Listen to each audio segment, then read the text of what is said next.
In the deepest hour of night, when even the stars seem to hold their breath, we find ourselves drawn to the edges of what we know. There, in that delicate boundary between certainty and wonder, drifts a traveler from beyond our understanding. Far beyond the edge of comfort, a faint shimmer began to grow. The comet known as 3I Atlas, once a wandering traveler through the void, had changed. Its core pulsed brighter, expanding in a silence that no ear could hear, no instrument could fully capture. Astronomers watched in quiet awe, uncertain whether it was a natural bloom of ice or something far older awakening within. Space itself seemed to hold its breath, as if acknowledging the rarity of such moments when the cosmos reveals something new to those patient enough to watch. The change was first noticed by a solitary observer at a remote mountain station, where light pollution had not yet stolen the true darkness of night. Through the eyepiece of an aging telescope, the astronomer saw what instruments would later confirm: a subtle expansion, a softening of edges, a luminosity that defied expected parameters. For several minutes, the observer questioned their own perception, wondering if fatigue had blurred their vision or if atmospheric conditions had created an illusion. But as the hours passed and the comet remained in view, the truth became undeniable. Something extraordinary was unfolding in the distant reaches of our solar system, a transformation that would soon capture the attention of observatories around the world. The darkness between stars is not empty, but full of stories waiting to be witnessed. 3I Atlas carried its tale across billions of years, a frozen memory drifting through the eternal night. Its journey began in realms we cannot name, in times we cannot fathom. And now, as if responding to some invisible signal, it unfurled itself like a flower opening to distant sunlight. The telescopes that tracked its movement captured more than light. They captured transformation. The comet's pale glow strengthened night by night, not with the familiar flare of combustion, but with a steady, purposeful radiance. Scientists spoke in whispers, their words careful, as if loud voices might disturb the delicate process unfolding millions of miles away. In the soft blue glow of computer screens, researchers tracked the subtle changes, measuring expansion rates and luminosity curves that followed no known pattern. The comet's nucleus, once a typical mass of ice and dust perhaps 5 kilometers across, had begun to expand without dispersing, growing larger while maintaining its integrity. This defied everything we understood about cometary behavior. When a comet approaches our sun, it typically develops a coma and tail as surface ice sublimates into gas. But 3I Atlas showed no signs of dissolution, only purposeful growth. Its surface area increased by 12% in the first week of observation, then 27% in the second. Yet its mass remained constant, as if matter were being rearranged rather than lost to space. The implications disturbed the foundations of physics, suggesting either unknown natural processes or, in whispered conversations over late-night coffee, something beyond natural explanation. The first signals came as blurred light, data that defied calibration. Scientists leaned closer to their screens, the numbers stretching into impossibility. The comet's tail had doubled overnight, then tripled, spreading like a misty wing across the canvas of space. Some whispered of fragmentation, others sensed purpose. The night sky offered no answers, only a cold, flickering beauty that seemed to grow with every passing hour. In silent observatories perched on mountaintops and nestled in valleys, researchers compared notes, sharing images of something that should not be. The ordinary physics of cometary behavior, the predictable interaction of ice and solar wind, seemed insufficient to explain what they witnessed.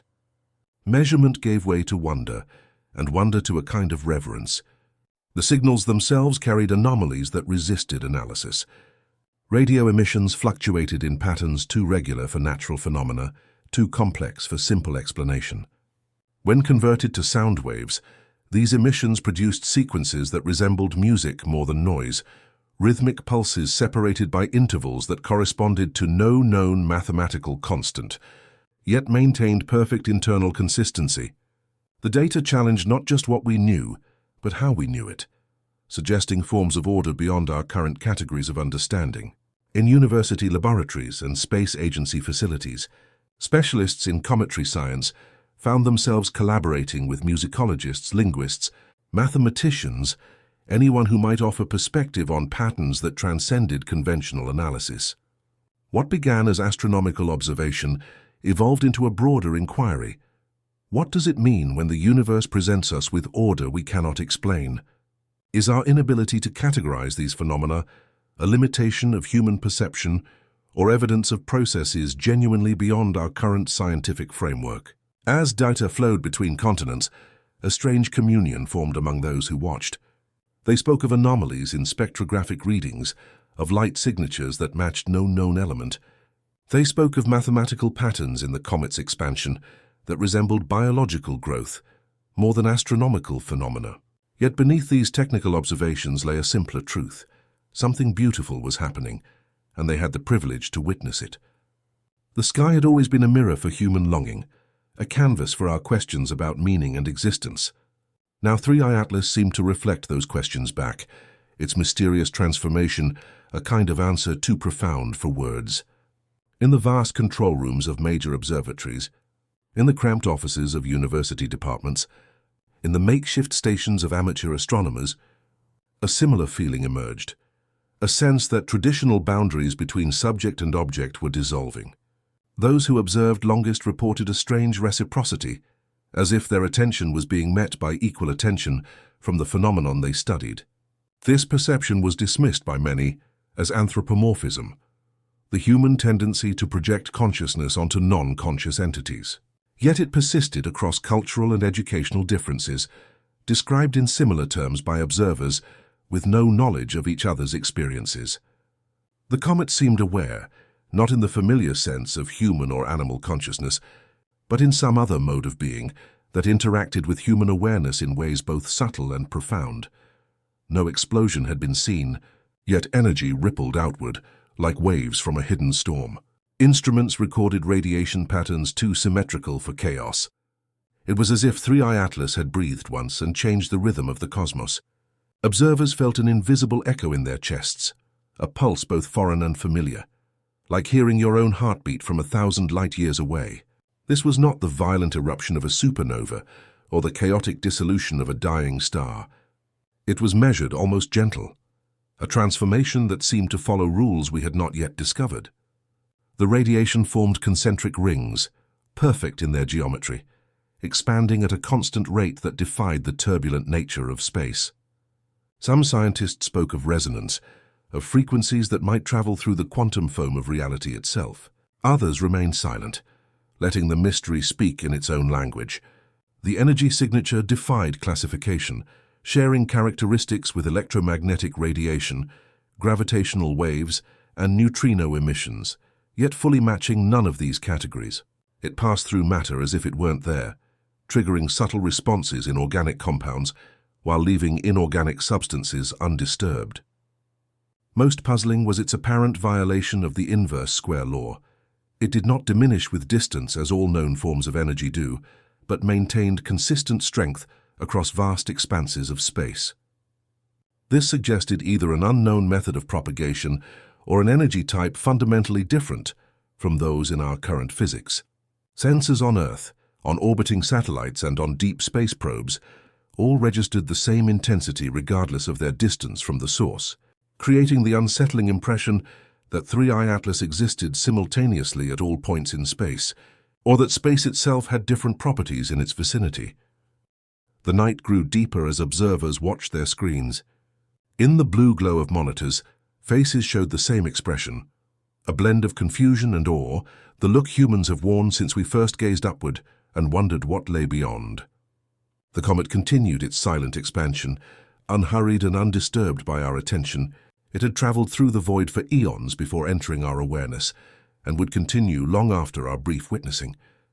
This perspective brought both humility and comfort to those who tracked its path. To witness the extraordinary is rare enough.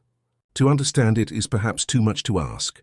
Yet the human mind reaches always for patterns, for meaning in the seemingly random dance of matter and energy. As midnight deepened toward dawn, the shared vigil created a kind of temporal sanctuary, a space outside ordinary time where the pursuit of knowledge became indistinguishable from contemplation. The rhythms of scientific observation, the careful recording of data, the comparison of measurements, the testing of hypotheses, took on an almost meditative quality. In this state of focused attention, Some researchers reported moments of clarity that transcended conventional analysis, insights that came not from logical deduction, but from a deeper form of perception. These moments were rarely discussed in formal settings, mentioned only in private conversations between trusted colleagues. They represented a form of knowing not easily accommodated by scientific methodology, yet perhaps essential to genuine discovery. The history of science is full of such intuitive leaps, moments when understanding arrives not through linear reasoning, but through a kind of recognition that precedes explanation. 3i Atlas seemed to provoke these experiences with unusual frequency, as if it operated at the boundary between conscious and unconscious knowing. Images revealed crystalline structures forming across the comet's surface, patterns of impossible geometry. They shimmered under sunlight, refracting rainbows through interstellar frost. It looked less like a rock and more like something alive, unfolding petal by petal. Scientists compared it to a blooming flower, though none could explain what force of physics or something else had sculpted such beauty in the vacuum of space. The structures grew with apparent purpose, each formation connecting to others in arrangements that suggested design rather than accident. High-resolution cameras captured details that both clarified and deepened the mystery. Lattices of ice that formed perfect hexagons, spirals that followed mathematical ratios, found in Nautilus shells and galaxy arms. The comet had become a canvas for creation itself, demonstrating principles that underlie the architecture of existence. The crystalline formations emerged in stages, each more complex than the last. What began as simple polygons evolved into interlocking networks, then into three-dimensional matrices that resembled molecular structures or neural connections. Most extraordinary was their response to external conditions. They appeared to adapt to radiation levels, gravitational fields, even to the intensity of observation itself. When solar activity increased, the crystals developed reflective properties that mitigated energy absorption. When passing through regions of higher particle density, they reconfigured to minimize friction. This suggested not merely growth but intelligence, not consciousness as we understand it, but some form of responsive organization beyond passive matter.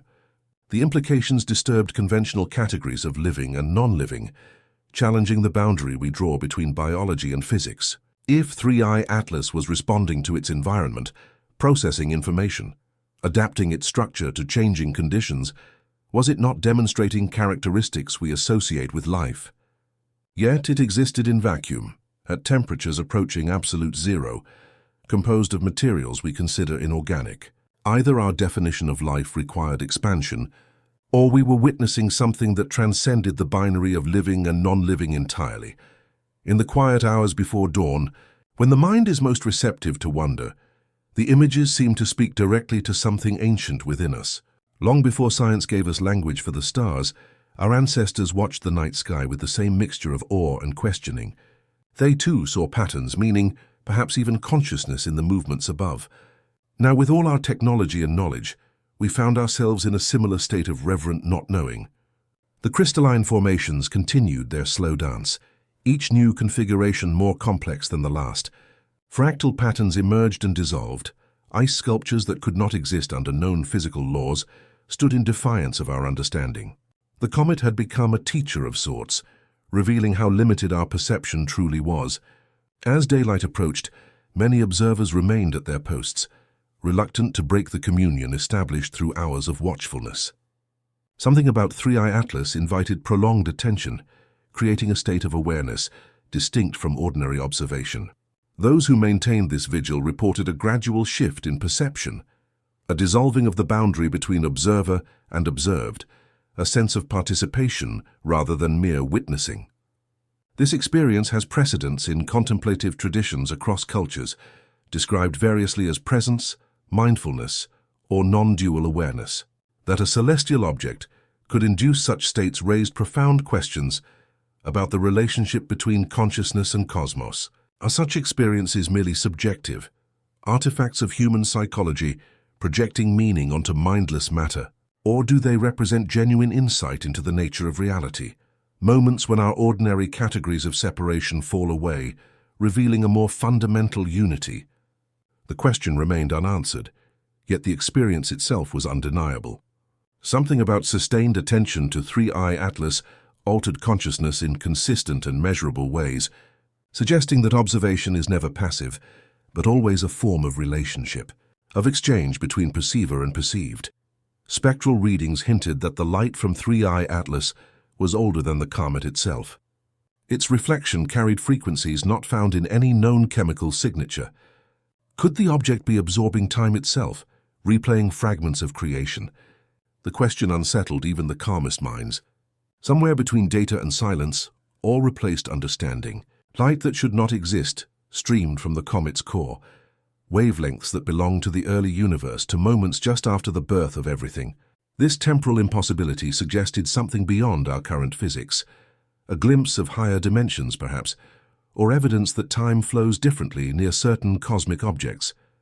Scientists spoke of chronological anomalies, of light that seemed to carry memories of stars long extinguished, galaxies long dissolved. The spectroscopic analysis revealed emissions matching the signature of cosmic microwave background. Radiation, the echo of the Big Bang itself, yet modified in ways that suggested processing rather than simple reflection. It was as if 3I Atlas had captured primordial light and transformed it, adding harmonic overtones to the universe's first song. More disturbing were the implications for causality. If the comet was emitting light older than itself, traditional models of temporal sequence broke down. Either information was traveling backward through time, or time itself was more complex than our linear conception, perhaps folded or layered, allowing distant moments to touch across what we perceive as duration. The mathematics to describe such possibilities existed in theoretical physics, models of higher dimensional reality, where time operates as a spatial dimension, where past and future coexist with the present. But these had remained abstract concepts, mathematical curiosities with no expected manifestation in observable reality. Now 3I Atlas seemed to be demonstrating these principles, operating according to physics we had imagined but never confirmed. The night sky had always been our greatest timekeeper, marking the slow wheel of seasons and years. Now it seemed to be showing us that time itself was more fluid, more mysterious than we had imagined. The ancient light flowing from 3I Atlas carried with it a profound question. What if the past, present, and future exist simultaneously, and our perception of linear time is merely a limitation of consciousness? Those who stared longest at the images sometimes reported strange sensations, memories that couldn't be theirs, visions of places they had never seen. These experiences were dismissed as fatigue, as the mind's tendency to create patterns from randomness. Yet the frequency of such reports suggested something more, a kind of communication happening beyond the realm of conscious thought. Most troubling were the cases of shared vision, instances where observers at different locations described identical imagery that appeared in their awareness while watching the comet. These correlated experiences defied conventional explanation, suggesting either an extraordinary coincidence or some unknown mechanism of information transfer. The visions themselves had a consistent quality, scenes of vast oceanic spaces beneath, crystalline skies, structures of light that seemed both architectural and organic, sensations of movement through dimensions beyond the three we inhabit. They carried emotional resonance as well, typically described as a profound nostalgia, a longing for places never visited yet somehow remembered. This combination of novelty and recognition created a particular poignancy, a sense of homecoming to realms beyond earthly experience. Psychologists suggested these might be archetypal images emerging from the collective unconscious, ancient patterns shared across human consciousness. Yet this explanation failed to account for the specificity and consistency of the visions or for their correlation with exposure to 3I Atlas. Something about the comet seemed to activate regions of awareness typically dormant in ordinary perception, allowing access to information or experience beyond individual memory or imagination. When probes captured the faint rhythm of emissions, they noticed a strange regularity, like a heartbeat beneath layers of frozen dust. The signal repeated every 7 hours, steady and patient. No random pattern could hold such perfection. Astronomers debated, but deep down, they felt something beyond science was reaching outward, asking to be noticed. The pulse maintained its rhythm with atomic clock precision, each beat identical to the last. Such regularity does not occur naturally in space, where the chaotic interplay of forces creates variation in all things. This was order imposed upon chaos, a signature of intention rather than accident. The 7-hour cycle matched no known natural phenomenon, no rotation period of any documented celestial body. It stood alone, a rhythm without reference, a clock ticking to unknown purpose. The emissions themselves consisted of short bursts of complex radiation, lasting exactly 3.14159 seconds, the first 6 digits of pi, a mathematical constant fundamental to circle geometry. This correspondence could not be coincidental, suggesting deliberate encoding of mathematical information. Yet if this was communication, it operated at a level more fundamental than language, speaking through universal constants that would be recognizable to any intelligence capable of basic mathematics. The choice of pi seemed significant, a value inherent to the geometry of space itself, rather than a culturally determined symbol. This suggested either remarkable convergent evolution in mathematical understanding or communication designed to transcend cultural differences. Either possibility hinted at intelligence, not necessarily consciousness like our own, but some form of organized complexity capable of encoding information in physical processes. In monitoring stations around the world, scientists began to synchronize their observations to this cosmic heartbeat.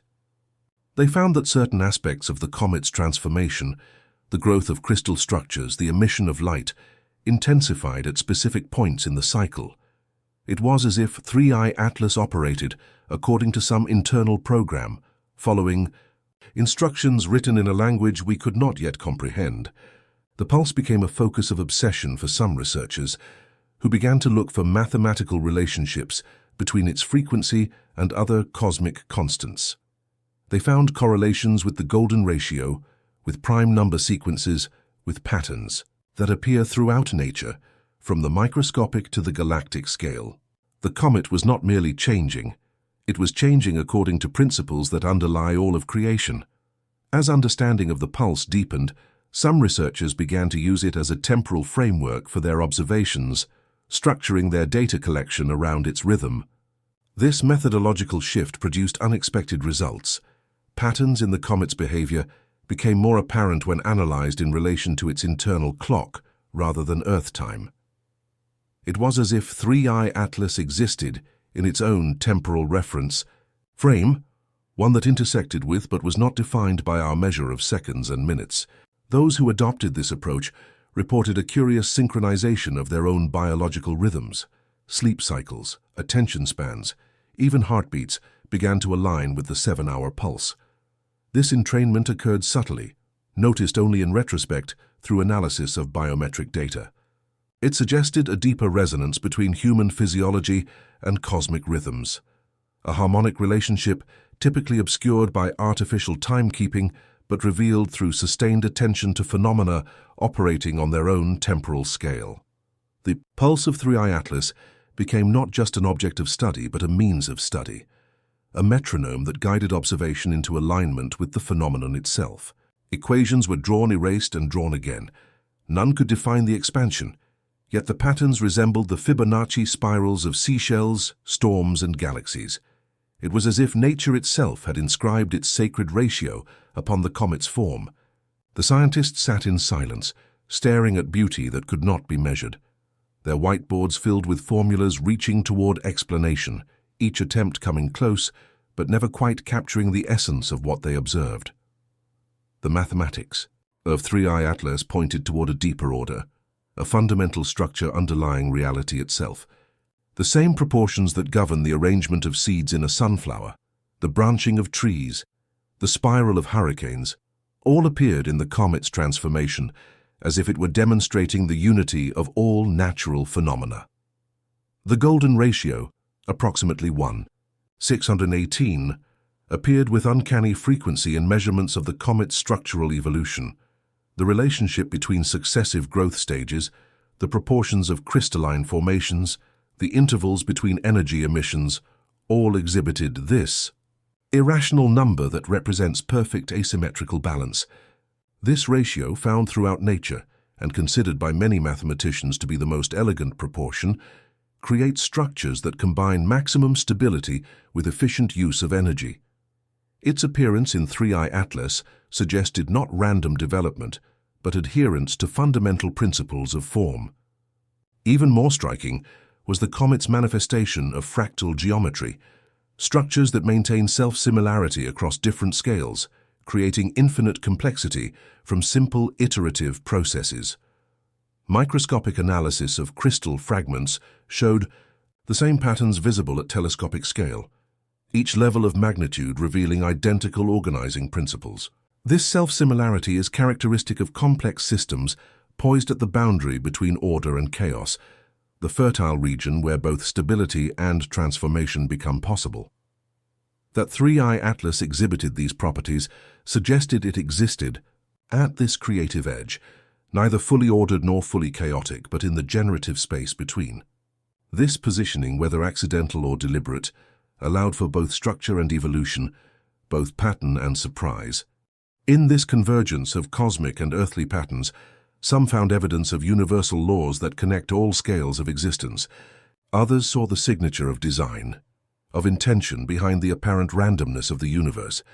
The debate between chance and purpose, as old as human thought itself, found new expression in the silent mathematics of 3I Atlas. Yet even those most committed to materialist explanations found themselves moved by the sheer beauty of what they witnessed. There is a point where analysis gives way to appreciation, where the mind steps aside to let wonder fill the space of knowing.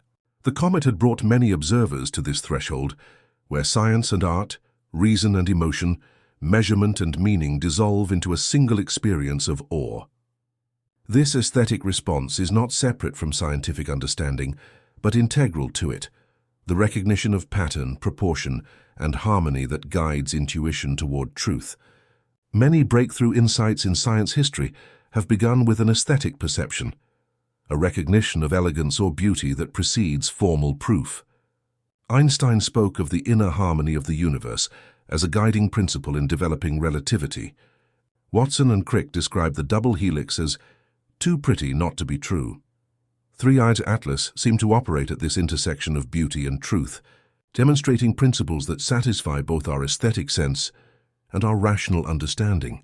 Perhaps this is not coincidence but necessity. Perhaps beauty is our intuitive recognition of fundamental order, our emotional response to glimpsing the architecture of reality itself. If so, the comet's extraordinary beauty might be not merely pleasing but revelatory, offering insight into organizing principles that underlie all existence. This perspective suggests an approach to knowledge that integrates subjective and objective, that recognizes aesthetic perception as a valid pathway to understanding rather than a distraction from it. As the comet drifted nearer, archival records revealed its path had crossed the solar system millennia ago. Ancient skywatchers may have seen it, perhaps carved it into stone, mistaken for a divine messenger. Was this the same traveler, returning to remind humanity of what it once feared and revered? History, like orbit, seemed to repeat in quiet arcs. Archaeoastronomers examined cave paintings, temple alignments, myths of lights in the sky. They found evidence of a brilliant celestial visitor, recorded by civilizations across continents, described in similar terms despite vast distances separating the observers. The timing matched the calculated orbit of 3I Atlas, suggesting that our ancestors had witnessed its previous passage through our corner of the galaxy. In those ancient records, the comet was variously described as a god's eye, a celestial boat, a harbinger of transformation. Its appearance coincided with cultural shifts, with the birth of new religious practices, with advances in human understanding. Sumerian clay tablets from approximately 3100 BCE described a torch of heaven that opened like a flower and spoke without words to those who watched longest. Egyptian hieroglyphs from the early dynastic period depicted a star that grows associated with initiation into higher knowledge. Chinese oracle bones recorded a guest light that changed the dreams of observers. The Vedic Brahmanas mentioned a seed of awareness that blossomed in the void.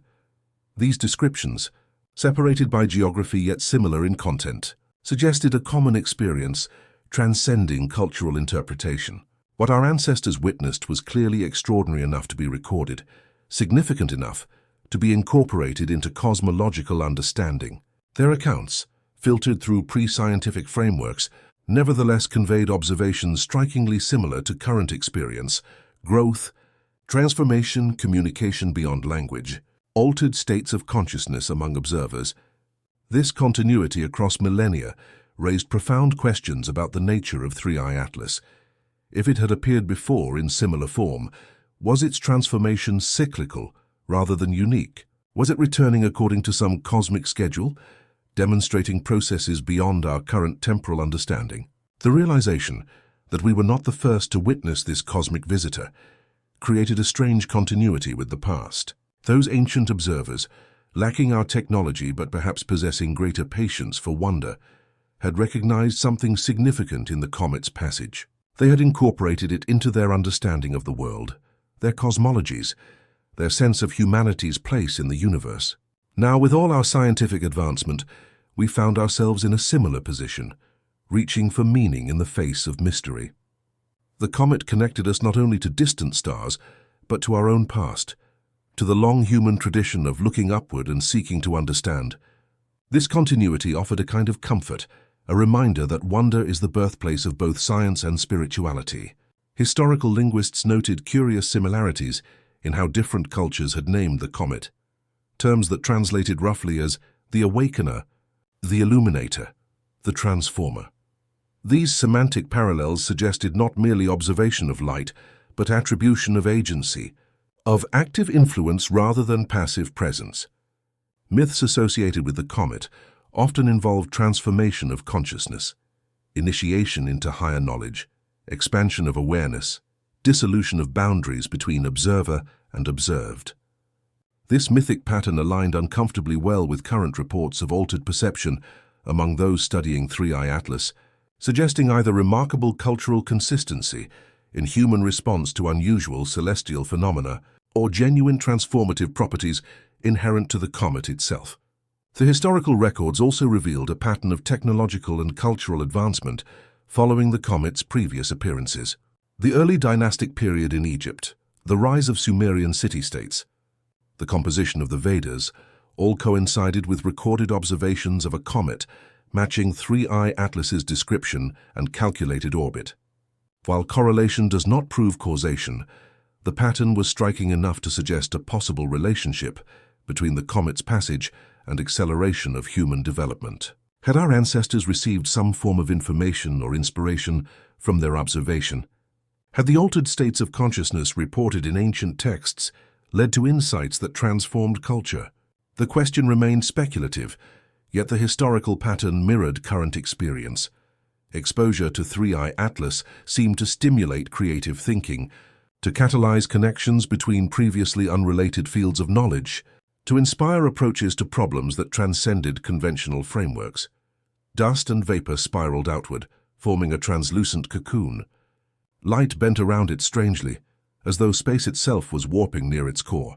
Photons entered and emerged twisted, carrying whispers of places unseen. Observers wondered if the comet was becoming less of a thing and more of a doorway. The distortion effect was subtle at first, noticeable only when comparing images taken over time. Stars positioned behind the comet seemed to shift slightly from their expected positions, their light taking curved paths through the region around 3i Atlas. This gravitational lensing effect should not be possible for an object of the comet's mass, yet the evidence was clear in image after image. Space itself seemed to be folding, creating a region where the ordinary rules of physics bent like light around a massive object. The cocoon's expansion followed a non-linear progression, accelerating according to a mathematical function that plotted as a perfect logarithmic spiral. This suggested not random dispersal, but controlled growth, a process guided by principles similar to those governing Nautilus shells and spiral galaxies. Most remarkable was the cocoon's internal structure, concentric layers of varying density, each with unique optical properties. Innermost layers bent light most severely, creating a region near the core that could not be directly observed. Images of this central zone showed only darkness surrounded by intense refraction, as if light itself was being absorbed or redirected to destinations beyond normal space. As the cocoon expanded, instruments detected anomalies in the fabric of space-time itself. Quantum field measurements indicated fluctuations consistent with what theorists had proposed for wormhole formations, regions where space folds back on itself, creating potential connections between distant points in the universe. These readings remained preliminary, contested by many physicists as instrumentation error or misinterpretation of data. Yet the consistency of results across different measuring techniques suggested genuine phenomena rather than methodological artifact. If confirmed, these findings would represent the first observational evidence for theoretical structures previously confined to mathematical models and science fiction, passages through space-time that could potentially connect distant regions of the universe, or perhaps different universes entirely. The light distortion created practical difficulties for observation, yet revealed more than it concealed. As photons passed through the cocoon's layered structure, they carried information about their journey, spectral shifts that indicated passage through regions with different physical properties, polarization changes suggesting interaction with exotic matter, temporal dilation consistent with relativistic effects. The cocoon had become a natural laboratory for studying physics at extremes beyond our experimental capacity, revealing behavior of light and space in conditions we could not create artificially. This scientific value competed with philosophical implications in the minds of observers. If 3i Atlas was indeed creating a region where space connected to elsewhere, what did this suggest about the nature of reality? Was our universe one of many, separated by barriers that occasionally become permeable? Was the comet a natural phenomenon that demonstrated principles we had yet to discover, or an artifact of advanced technology implementing theoretical physics we had barely begun to understand? These questions remained unanswered, yet the visual evidence continued to accumulate. A region of space increasingly divorced from normal physical laws, a doorway, perhaps, opening to destinations unknown. The cocoon's growth continued at measured pace, neither accelerating nor slowing, suggesting a process operating according to its own internal logic rather than external conditions. This independence from surroundings reinforced the impression of intention, of purposeful unfolding rather than reactive change. Whatever 3i Atlas was becoming, it followed a predetermined path, a program written in principles beyond our current understanding. Radio telescopes detected modulation, tones that mimicked language yet carried no meaning. It wasn't random nor mechanical. The sound felt deliberate, composed in silence. Some called it interference, others called it greeting. Whatever it was, it seemed less like communication and more like presence. The signals appeared across multiple frequency bands, patterns of amplitude and duration that recurred with variations suggesting syntax. Linguists and cryptographers analyzed the data, searching for mathematical relationships that might reveal a translatable structure. They found tantalizing hints of pattern, repeated sequences that could be phonemes or morphemes in an unknown language. Yet complete translation remained elusive, like hearing a conversation from another room, recognizing the cadence of speech without grasping the words. The modulations followed principles distinct from human communication. Rather than discrete symbols arranged in linear sequence, the foundation of all Earth languages, they operated through overlapping waves of frequency and amplitude, creating meaning through relationship rather than isolation.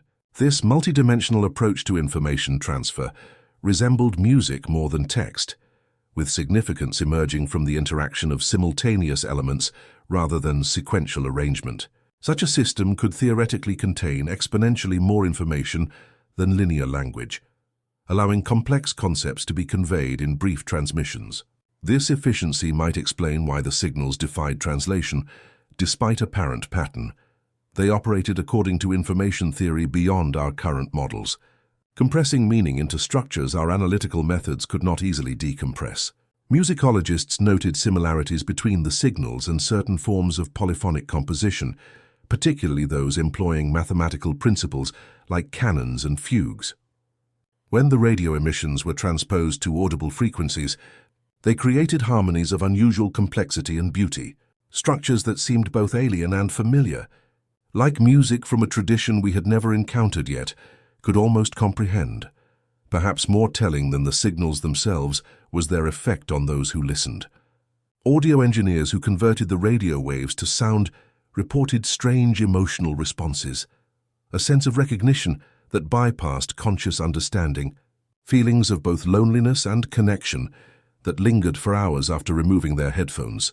These subjective experiences were dismissed by some as suggestion, the mind's tendency to create meaning from random stimuli. Yet their consistency across observers from different backgrounds suggested something more fundamental occurring, a form of communication that operated beneath or beyond language. The comet was not speaking to our intellect, but to something deeper, more ancient in our consciousness. This approach to communication, through direct experience rather than symbolic representation, has precedence in certain artistic and spiritual traditions, where meaning is conveyed through aesthetic experience rather than conceptual understanding. The effect resembled what anthropologists have documented in cross-cultural encounters with certain forms of music, art or ritual, a recognition that precedes comprehension, an emotional resonance with patterns that speak to shared aspects of human experience despite cultural differences. This suggested that whatever was generating the signals understood something fundamental about consciousness itself, principles of perception and response that transcend specific evolutionary or cultural histories. The radio emissions continued their cyclic pattern, neither increasing nor decreasing in frequency or intensity. They maintained the same relationship to the comet's 7-hour pulse, intensifying at specific points in the cycle like phrases in a continuing conversation. Whatever message they carried remained consistent, patient, apparently indifferent to whether it was understood or not, as if the act of expression itself held meaning. Regardless of reception, as 3i Atlas expanded, its reflection touched the dreams of those who watched it longest. They spoke of oceans under frozen stars, of cities built on light.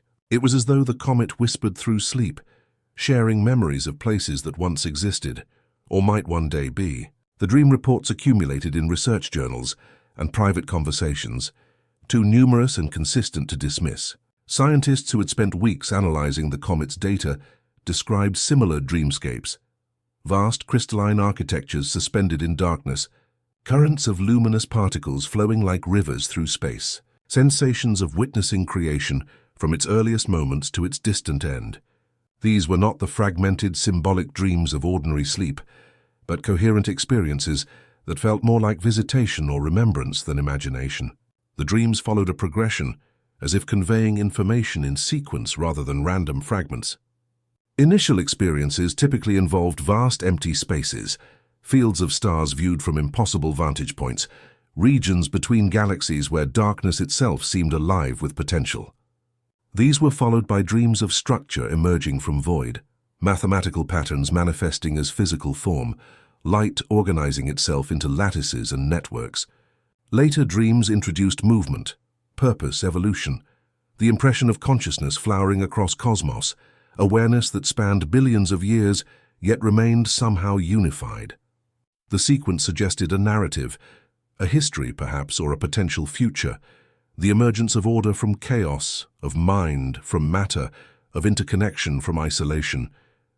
This progression appeared consistently across subjects with no knowledge of each other's experiences, suggesting either extraordinary coincidence or genuine transfer of structured information through unknown mechanisms. Sleep researchers noted changes in brainwave patterns among those most exposed to Atlas data, increased activity in regions associated with spatial processing, emotional memory, and pattern recognition.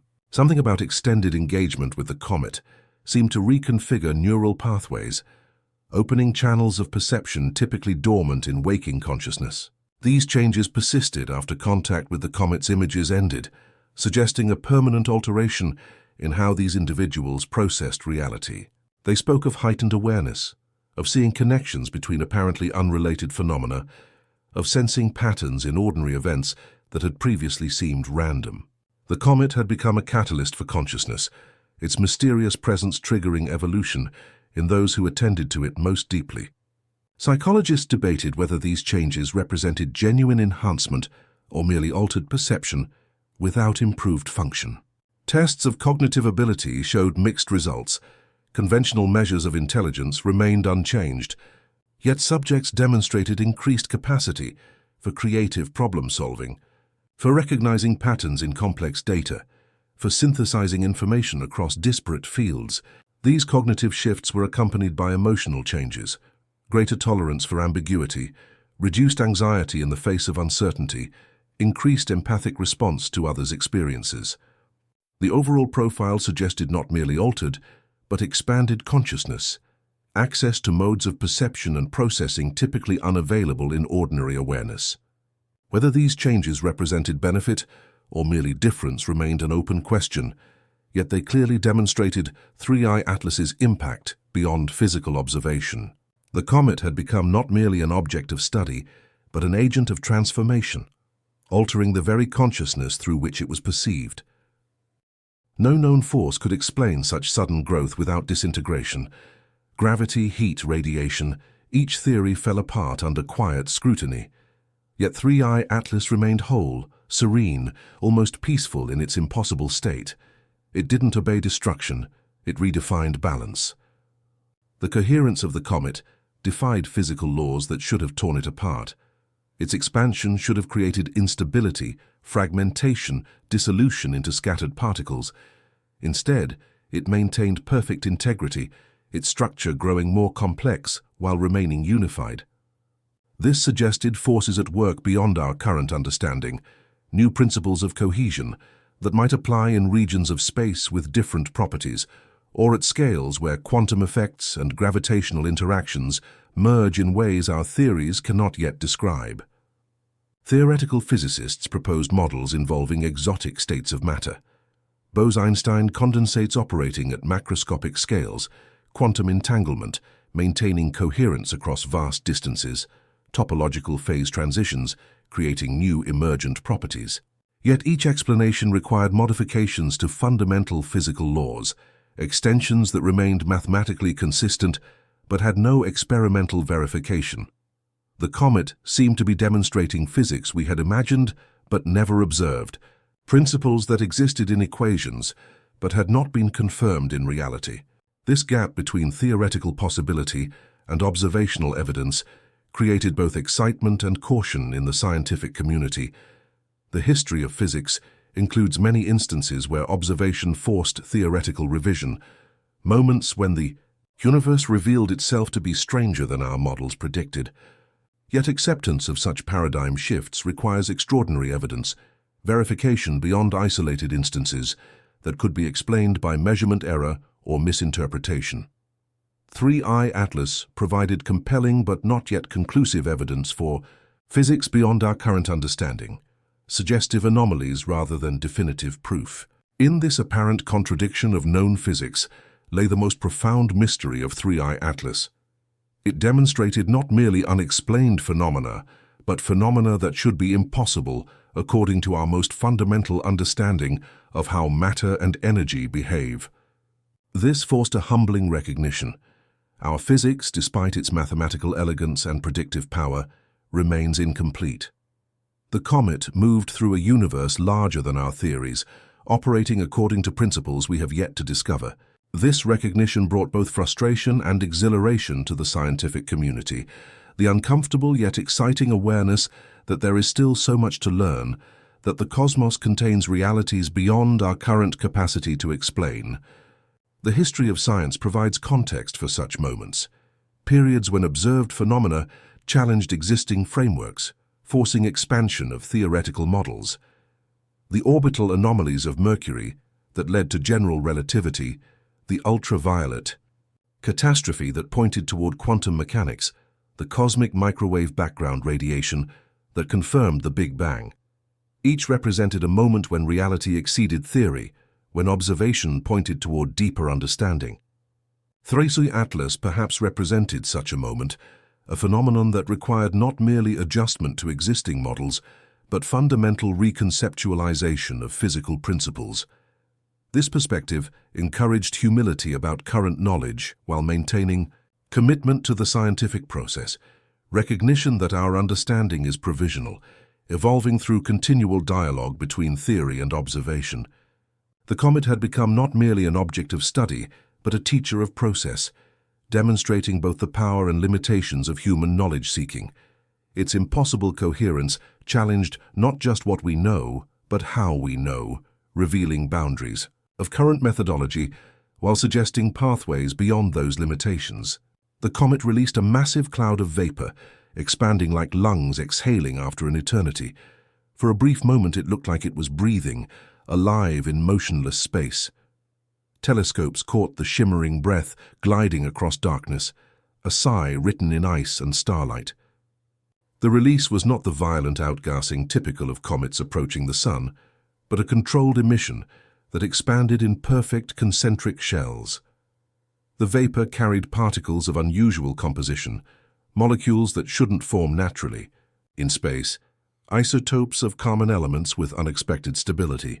Most striking was the timing of the release, which coincided precisely with the comet's closest approach to Earth, as if timed for maximum visibility from our observing instruments.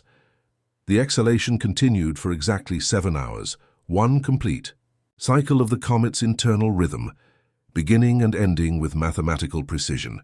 During this period, 3I Atlas's luminosity increased by precisely the golden ratio, another example of mathematical principles governing its behavior. The vapor itself demonstrated properties inconsistent with ordinary matter. It maintained cohesion, despite the vacuum of space, expanded at constant rate regardless of external conditions, and emitted light across a spectrum broader than any known chemical reaction could produce. Spectrographic analysis revealed molecular structures of extraordinary complexity, carbon chains arranged in configurations more commonly associated with biological processes than astrochemistry, silicon compounds demonstrating self-organizing properties, metallic elements in quantum states typically unstable at any temperature, above absolute zero. This chemical diversity suggested not random distribution, but organized complexity, matter arranged according to information rather than merely energetic principles. As the luminous cloud expanded, it revealed intricate structure, currents, and eddies forming patterns like atmospheric circulation on a living world. These movements occurred in vacuum where no air exists to create such flows, suggesting unknown forces shaping the particles' behavior. Spectroscopic analysis showed the vapor contained organic compounds of surprising complexity, precursors to the molecules of life, arranged in configurations that hinted at information storage rather than random chemical interaction. The cloud was not merely matter, it was message, a chemical language written across millions of miles of emptiness. And like all true messages, it changed those who received it, altering perception in subtle ways that accumulated over time into profound shifts of understanding. As the vapor dispersed across space, it maintained coherent internal structure while increasing in volume, an impossibility according to conventional fluid dynamics, which predicts increasing entropy and disorder with expansion. Yet the patterns within the cloud became more defined rather than less, suggesting organization guided by principles beyond thermodynamics. Most remarkable was the cloud's interaction with light. It created interference patterns, visible only when viewed from specific angles, revealing holographic information encoded in three-dimensional space. These patterns changed depending on the observer's position, creating the uncanny impression of intentional display rather than passive physical phenomena. When observed from Earth's orbit, the interference patterns resolved into geometric forms of astonishing complexity, nested polyhedra, hyperdimensional projections, fractal boundaries between order and chaos. The information density of these patterns exceeded any known natural process, suggesting either extraordinary coincidence or deliberate encoding. If the latter, the cloud represented communication of unprecedented sophistication, a message written not in symbols, but in the behavior of matter itself, conveying information through direct demonstration rather than representation. Astronomers began to wonder if 3I Atlas wasn't changing at all, but revealing what was always there. Its expansion might be a reflection, a mirror for the universe itself. In studying it, they were perhaps seeing their own unspoken questions, the search for meaning disguised as observation. This perspective shift moved through the scientific community like a quiet revelation. What if the comet was not an object of study, but a subject studying back? What if its apparent transformation was actually a clarification of vision, a gradual focusing of human perception to see what had been present all along? These questions challenged the traditional boundary between observer and observed, suggesting a more reciprocal relationship between consciousness and cosmos than science typically acknowledges. This philosophical reorientation found support in certain interpretations of quantum mechanics, particularly those addressing the measurement problem, the role of observation in determining reality at subatomic scales. If consciousness participates in creating the reality it perceives, as some quantum interpretations suggest, then perhaps 3I Atlas demonstrated this principle at macroscopic scale, a phenomenon that revealed itself differently depending on how it was observed, that responded to the quality of attention directed toward it. This perspective did not diminish the objective reality of the comet, but suggested a more complex relationship between objective and subjective, a dance of revelation where reality discloses itself through the act of perception, where what we see depends partly on how we look. The implications extended beyond this specific astronomical event to scientific methodology itself, suggesting that observation is never merely passive reception, but always active participation, that the questions we ask shape the answers we receive, that knowledge emerges through relationship rather than distanced analysis. The mirror metaphor extended beyond philosophy into methodology. Researchers noticed that their questions seemed to influence what aspects of the comet revealed themselves most clearly. Those focused on chemical composition received data rich in spectroscopic detail. Those interested in structural patterns found geometric relationships. Those concerned with communication detected signal-like emissions. It was as if 3I Atlas responded to attention itself, reflecting back the particular form of curiosity directed toward it. This interactive quality suggested something beyond inert matter, a responsive intelligence perhaps, or a manifestation of quantum principles where observation shapes reality. The boundary between scientific investigation and participation in a larger consciousness began to blur, challenging assumptions about objectivity that underlie the scientific method. This methodological challenge forced re-evaluation of how knowledge is constructed, not through passive observation of independent reality, but through active engagement with phenomena that respond to the nature of our inquiry.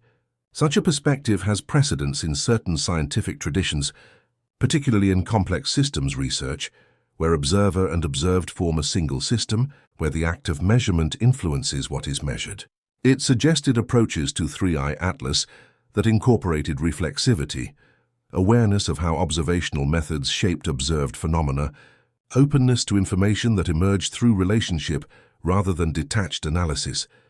This shift did not abandon rigorous methodology, but expanded it, creating space for forms of knowing typically excluded from scientific discourse: intuitive recognition, aesthetic appreciation, embodied understanding. These complementary modes of perception, integrated with traditional measurement and analysis, offered a more complete approach to phenomena that transcended conventional categories. The comet had become not merely an object of study, but a catalyst for epistemological evolution, demonstrating the limitations of separating knower from known, suggesting more integrated approaches to knowledge creation. A soft fracture appeared along its side, glowing with pale emerald light. Not an explosion, more like opening eyes. Inside, patterns moved like thought, fluid and intentional. Cameras captured the motion, but data showed nothing. It was as if light had learned to dream. The fracture extended with deliberate slowness, following the geometric patterns that had formed across the comet's surface. Unlike the violence of ordinary breakage, this opening suggested metamorphosis, the emergence of something new rather than the destruction of what existed before. The emerald luminescence pulsed with the same 7-hour rhythm observed in the comet's emissions, creating the uncanny impression of a heartbeat visible through translucent skin.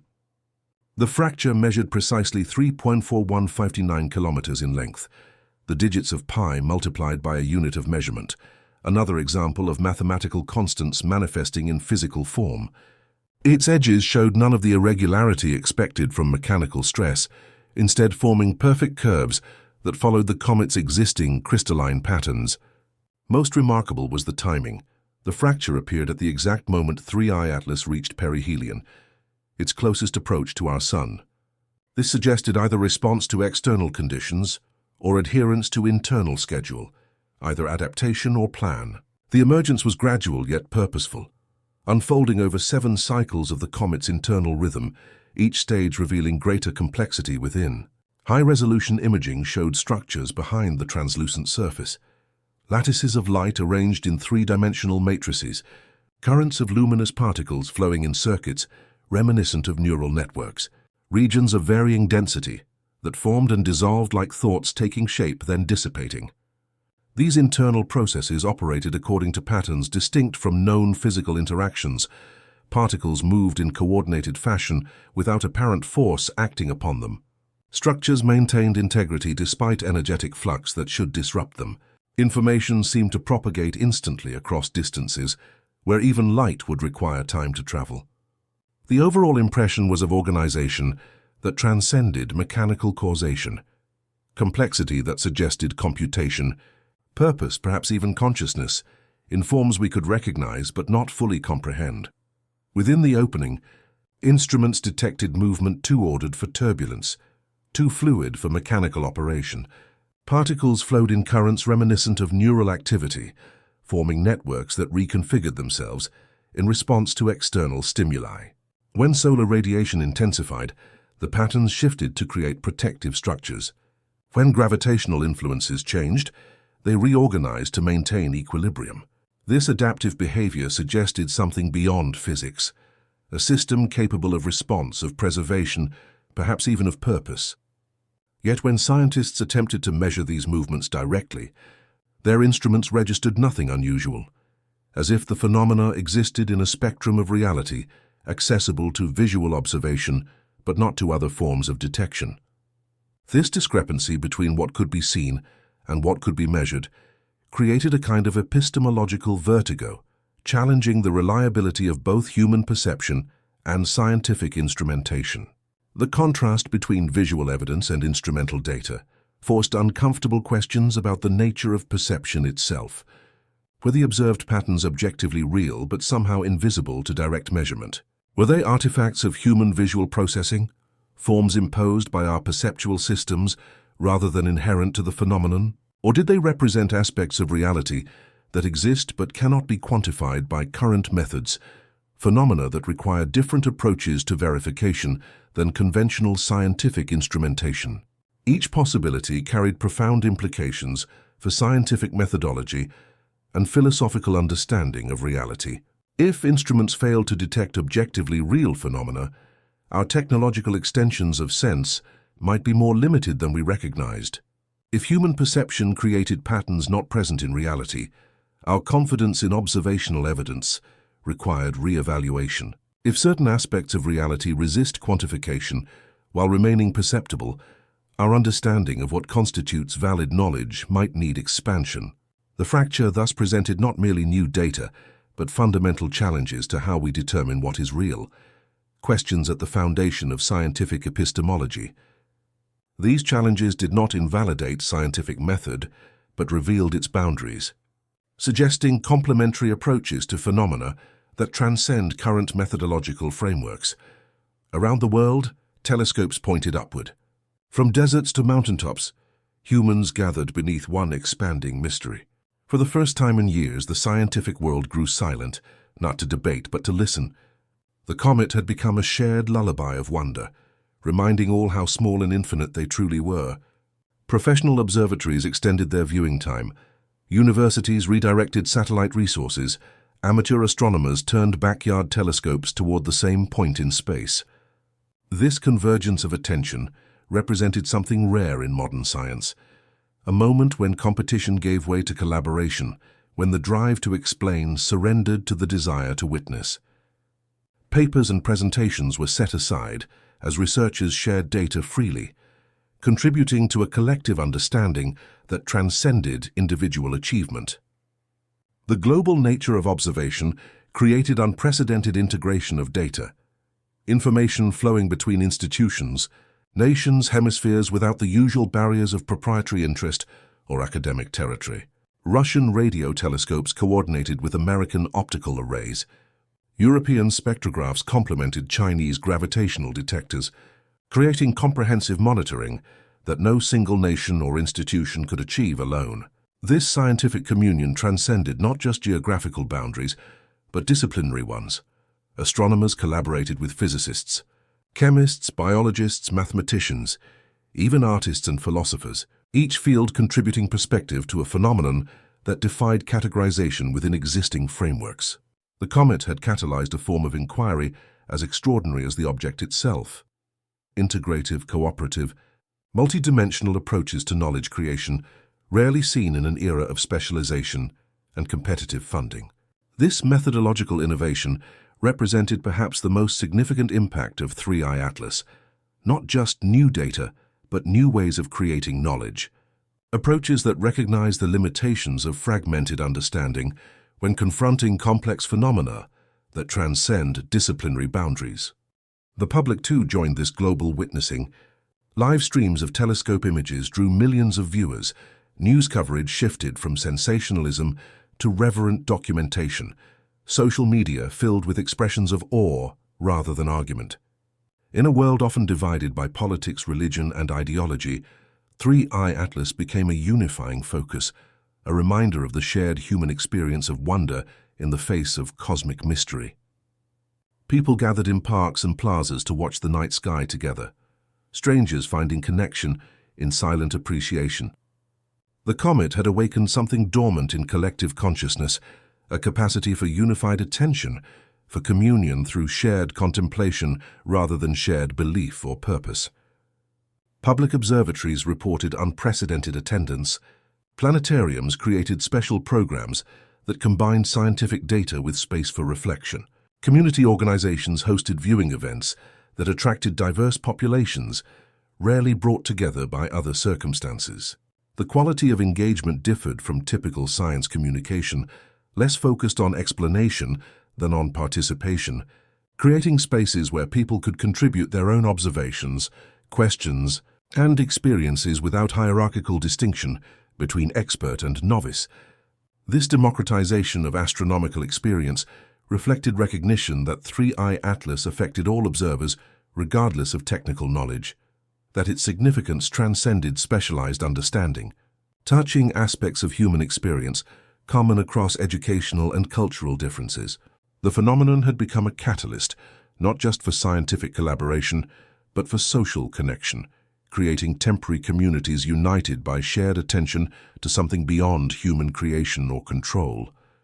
In a time of increasing polarization, when shared reality itself seemed under threat from fragmented information ecosystems, the comet provided rare common ground, a phenomenon whose reality could not be disputed, whose significance transcended political and ideological divides, whose mystery invited contemplation rather than conflict.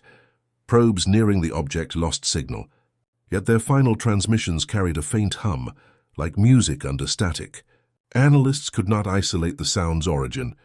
Some said it was interference. Others felt it was a song older than matter, carried by the comet as it drifted between galaxies. The signal degradation followed an unusual pattern, not the gradual weakening expected as distance increased, but a transformation of the data itself. Information became music, became feeling, as if translated from one medium to another by some intelligence within or around the comet.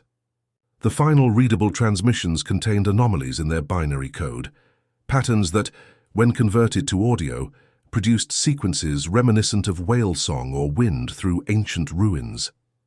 These sounds bypassed analytical thinking, speaking directly to the emotional centers of the brain.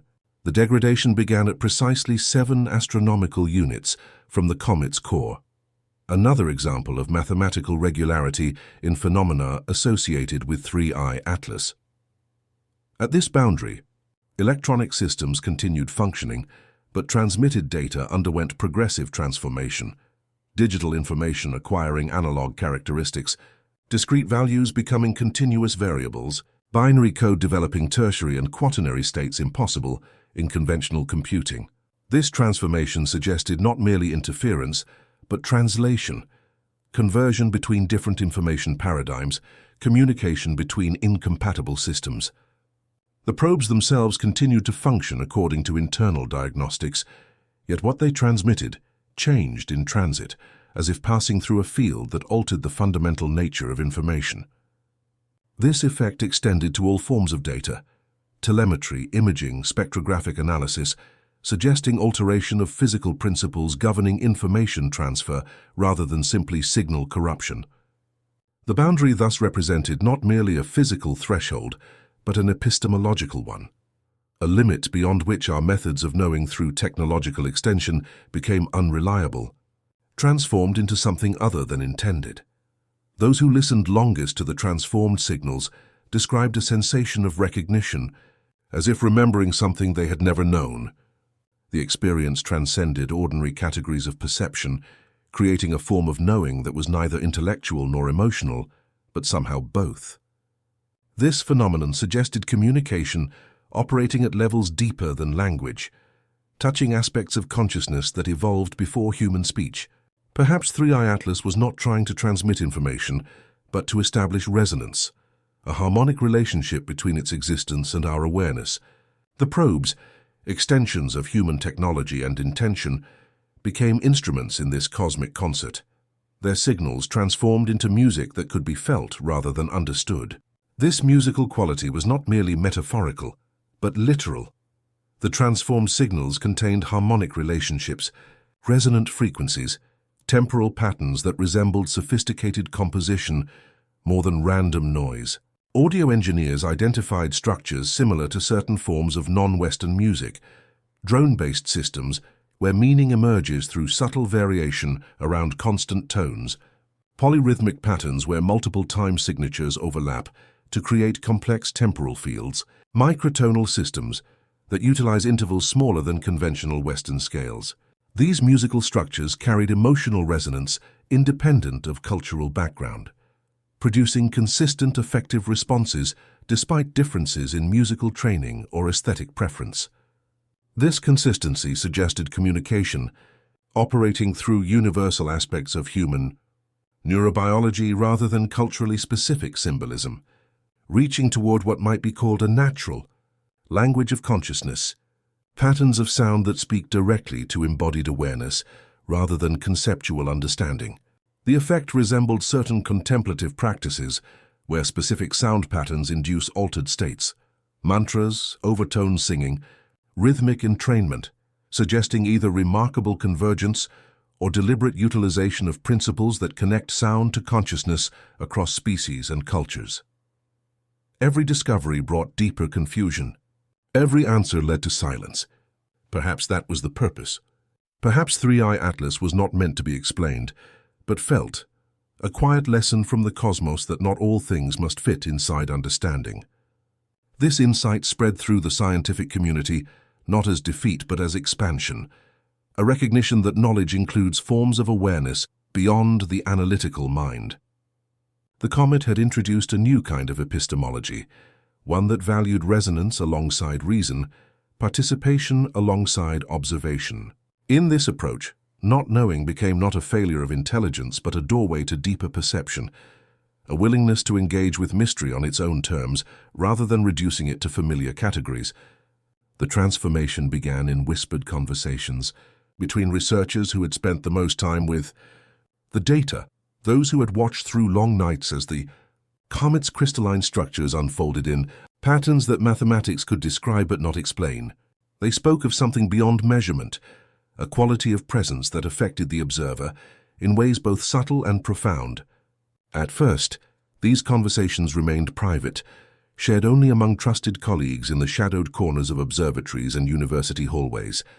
There was fear of ridicule, of being deemed unscientific, of crossing boundaries that separated objective inquiry from subjective experience. Yet the consistency of these reports, their emergence across disciplines and institutions, their appearance in the notes of even the most empirically rigorous researchers, suggested something beyond individual imagination or wishful thinking. The phenomenon itself seemed to demand a response that transcended conventional methodology, that acknowledged dimensions of experience typically excluded from scientific consideration.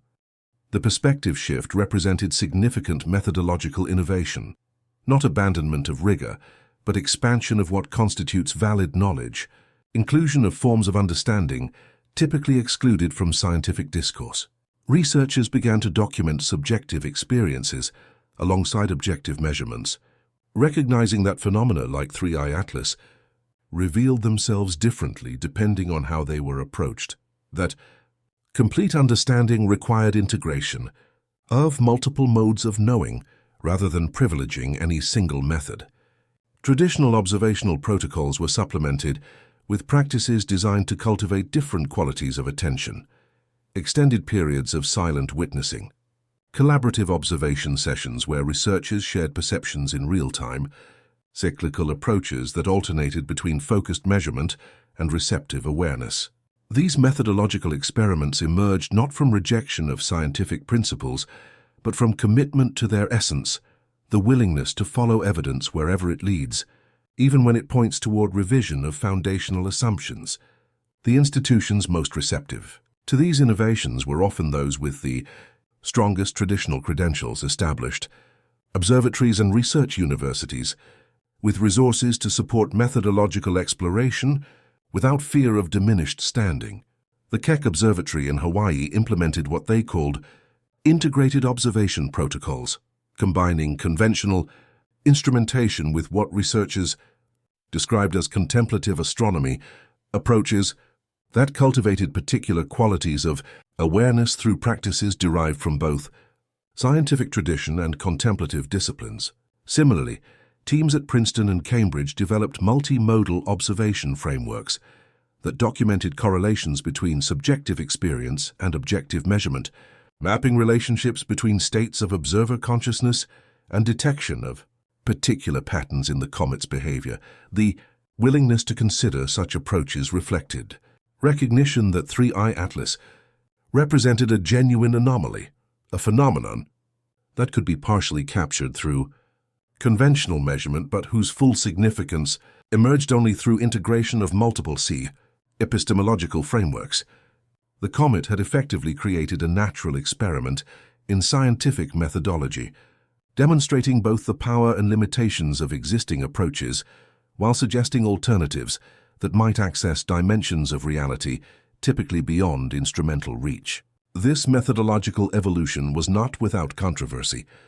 Critics warned of mystification of science, of abandonment of the objectivity that distinguished scientific knowledge from subjective opinion or cultural belief. These concerns represented legitimate caution against premature rejection of established methodology that had proven remarkably successful in expanding human understanding of the physical world. Yet proponents of integrated approaches argued that true objectivity requires acknowledgement of all relevant data, including forms of awareness, that emerge through sustained engagement with phenomena that include the observer as part of the system under investigation. The debate itself represented healthy scientific process, the tension between conservation and innovation that drives intellectual evolution, ensuring both continuity with established knowledge and openness to paradigm shifts when evidence demands. What distinguished the response to Three-Eye Atlas was not universal acceptance of new methodologies, but willingness to consider their validity, to entertain possibilities beyond current frameworks without abandoning critical evaluation or evidentiary standards. This integrative approach had precedence in certain scientific traditions, particularly in complex systems research and consciousness studies, fields that recognize limitations of purely objective methodology when studying phenomena that include the observer as part of the system under investigation. What distinguished the response to Three-Eye Atlas was the mainstream adoption of such approaches, their emergence within conventional scientific institutions rather than at the margins, their application by researchers previously committed to strictly materialist frameworks. The comet had catalyzed epistemological evolution within science itself, demonstrating limitations of existing methods when confronting phenomena that transcend established categories. Researchers drew inspiration from historical precedents where science had successfully navigated similar boundaries. Quantum physics provided perhaps the most relevant example, a field where observer effects became integral to theory rather than experimental error, where complementary descriptions proved necessary to capture phenomena that resist single framework explanation. Niels Bohr's principle of complementarity, the recognition that seemingly contradictory descriptions might both be necessary for complete understanding, offered conceptual foundation for approaches to three-eye atlas that integrated apparently incompatible frameworks. Just as light must be described as both wave and particle, depending on experimental context, the comet seemed to require multiple descriptive frameworks: physical and experiential, objective and participatory, analytical and contemplative.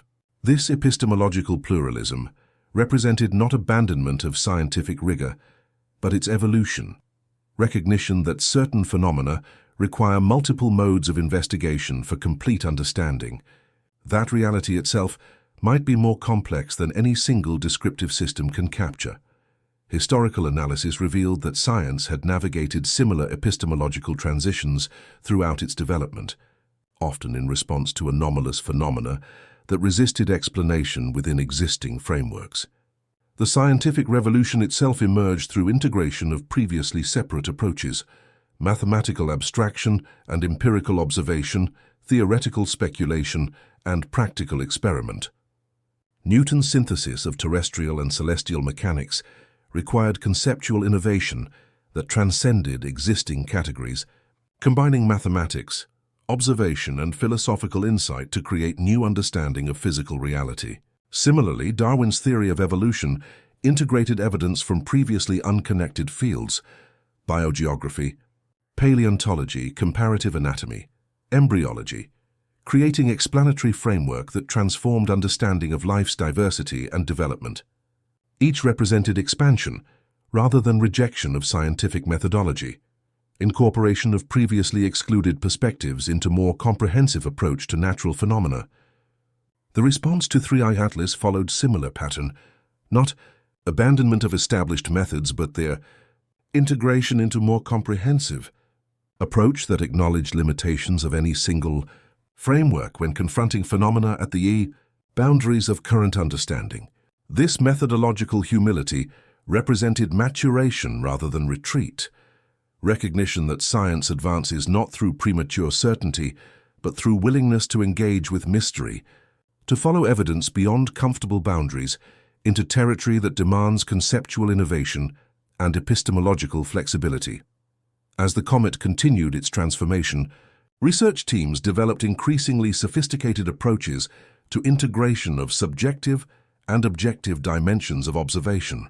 The Institute for Advanced Study established a multidisciplinary initiative specifically focused on epistemological questions raised by Three-Eye Atlas, bringing together astronomers, physicists, neuroscientists, philosophers, and practitioners of contemplative disciplines. Their collaborative research explored correlations between different observational modalities, examining how information accessed through conventional instrumentation related to insights gained through sustained contemplative attention, how patterns detected through mathematical analysis corresponded to those perceived through direct observation. This work revealed surprising congruence between findings derived from seemingly incompatible approaches. Mathematical structures identified through computational analysis often matched patterns reported by observers engaged in contemplative observation, suggesting access to similar underlying information through different pathways. These correlations challenged conventional understanding of scientific knowledge as exclusively third-person, suggesting possibilities for rigorous first-person methodologies that could complement instrumental measurement when studying certain classes of phenomena. The implications extended beyond astronomy to questions fundamental to all scientific inquiry: the relationship between observer and observed, the nature of objectivity, the status of consciousness in scientific understanding of reality. The most profound scientific revolutions have always involved not just new discoveries but new ways of seeing, shifts in perspective that reveal previously invisible aspects of reality. 3-Psi Atlas initiated such a shift, challenging not just what we know but how we know, inviting a more integrative relationship between objective measurement and subjective experience. This approach did not abandon the rigor of scientific method, but expanded it to include forms of data typically excluded from consideration: the felt sense of wonder, the aesthetic response to pattern, the intuitive recognition of meaning beyond explanation. These subtle forms of knowing had guided human inquiry long before formal science emerged, and now they return to complement our technological tools, creating a more complete approach to cosmic mystery. The shift manifested in subtle yet significant changes to research practice. In the questions scientists asked, the methods they employed, the forms of data they considered relevant. Teams studying the comet began to include researchers trained in disciplines typically separate from astronomy: philosophers specializing in phenomenology, psychologists with expertise in altered states of consciousness, anthropologists familiar with diverse cultural approaches to celestial phenomena. This interdisciplinary approach reflected recognition that complete understanding of 3-Psi Atlas required perspectives beyond conventional scientific specialization, that certain aspects of the phenomenon might be accessible only through conceptual frameworks developed in other traditions of inquiry. The resulting collaborations created unusual research environments where technical discussion of spectroscopic data might flow seamlessly into philosophical exploration of perception, where mathematical analysis of structural patterns might inform consideration of aesthetic principles, where objective measurement and subjective experience were treated as complementary rather than competing sources of information. Publication formats evolved to accommodate this integrative approach. Journals that had previously insisted on strict separation between observational data and theoretical interpretation began accepting papers that included what editors termed extended epistemological frameworks, structured documentation of researcher experience alongside conventional measurement, exploration of how different observational modalities reveal different aspects of the phenomenon under investigation. The Journal of Cosmological Phenomenology emerged as dedicated venue for research, integrating multiple approaches to astronomical phenomena, providing platform for methodological innovation while maintaining rigorous peer review to ensure quality control. The articles appearing in this and similar publications represented genuine evolution in scientific communication, not abandonment of evidentiary standards, but expansion of what constitutes relevant evidence, not rejection of analytical precision, but recognition of its complementarity with other forms of knowing. The writing itself reflected this integration, combining technical description with phenomenological reporting, mathematical formalism with experiential account. This stylistic evolution represented not merely rhetorical shift, but embodiment of the epistemological changes 3-Psi Atlas had catalyzed, demonstration that comprehensive understanding requires multiple modes of description, that certain phenomena reveal themselves differently depending on how they are approached and articulated. The impact extended beyond formal scientific communication into public understanding of astronomy and science more broadly. Science journalists and educators noted increased public engagement with astronomical phenomena, particularly among demographics previously underrepresented in scientific interest. The integration of experiential dimensions alongside technical explanation seemed to create access points for those whose primary orientation to knowledge was not exclusively analytical, whose interest in cosmic phenomena included questions of meaning and significance, typically excluded from conventional science communication. Public observatories reported unprecedented attendance at viewing events. Planetariums developed programs integrating scientific explanation with contemplative observation. Citizen science initiatives engaged thousands of volunteers in coordinated attention to night sky phenomena.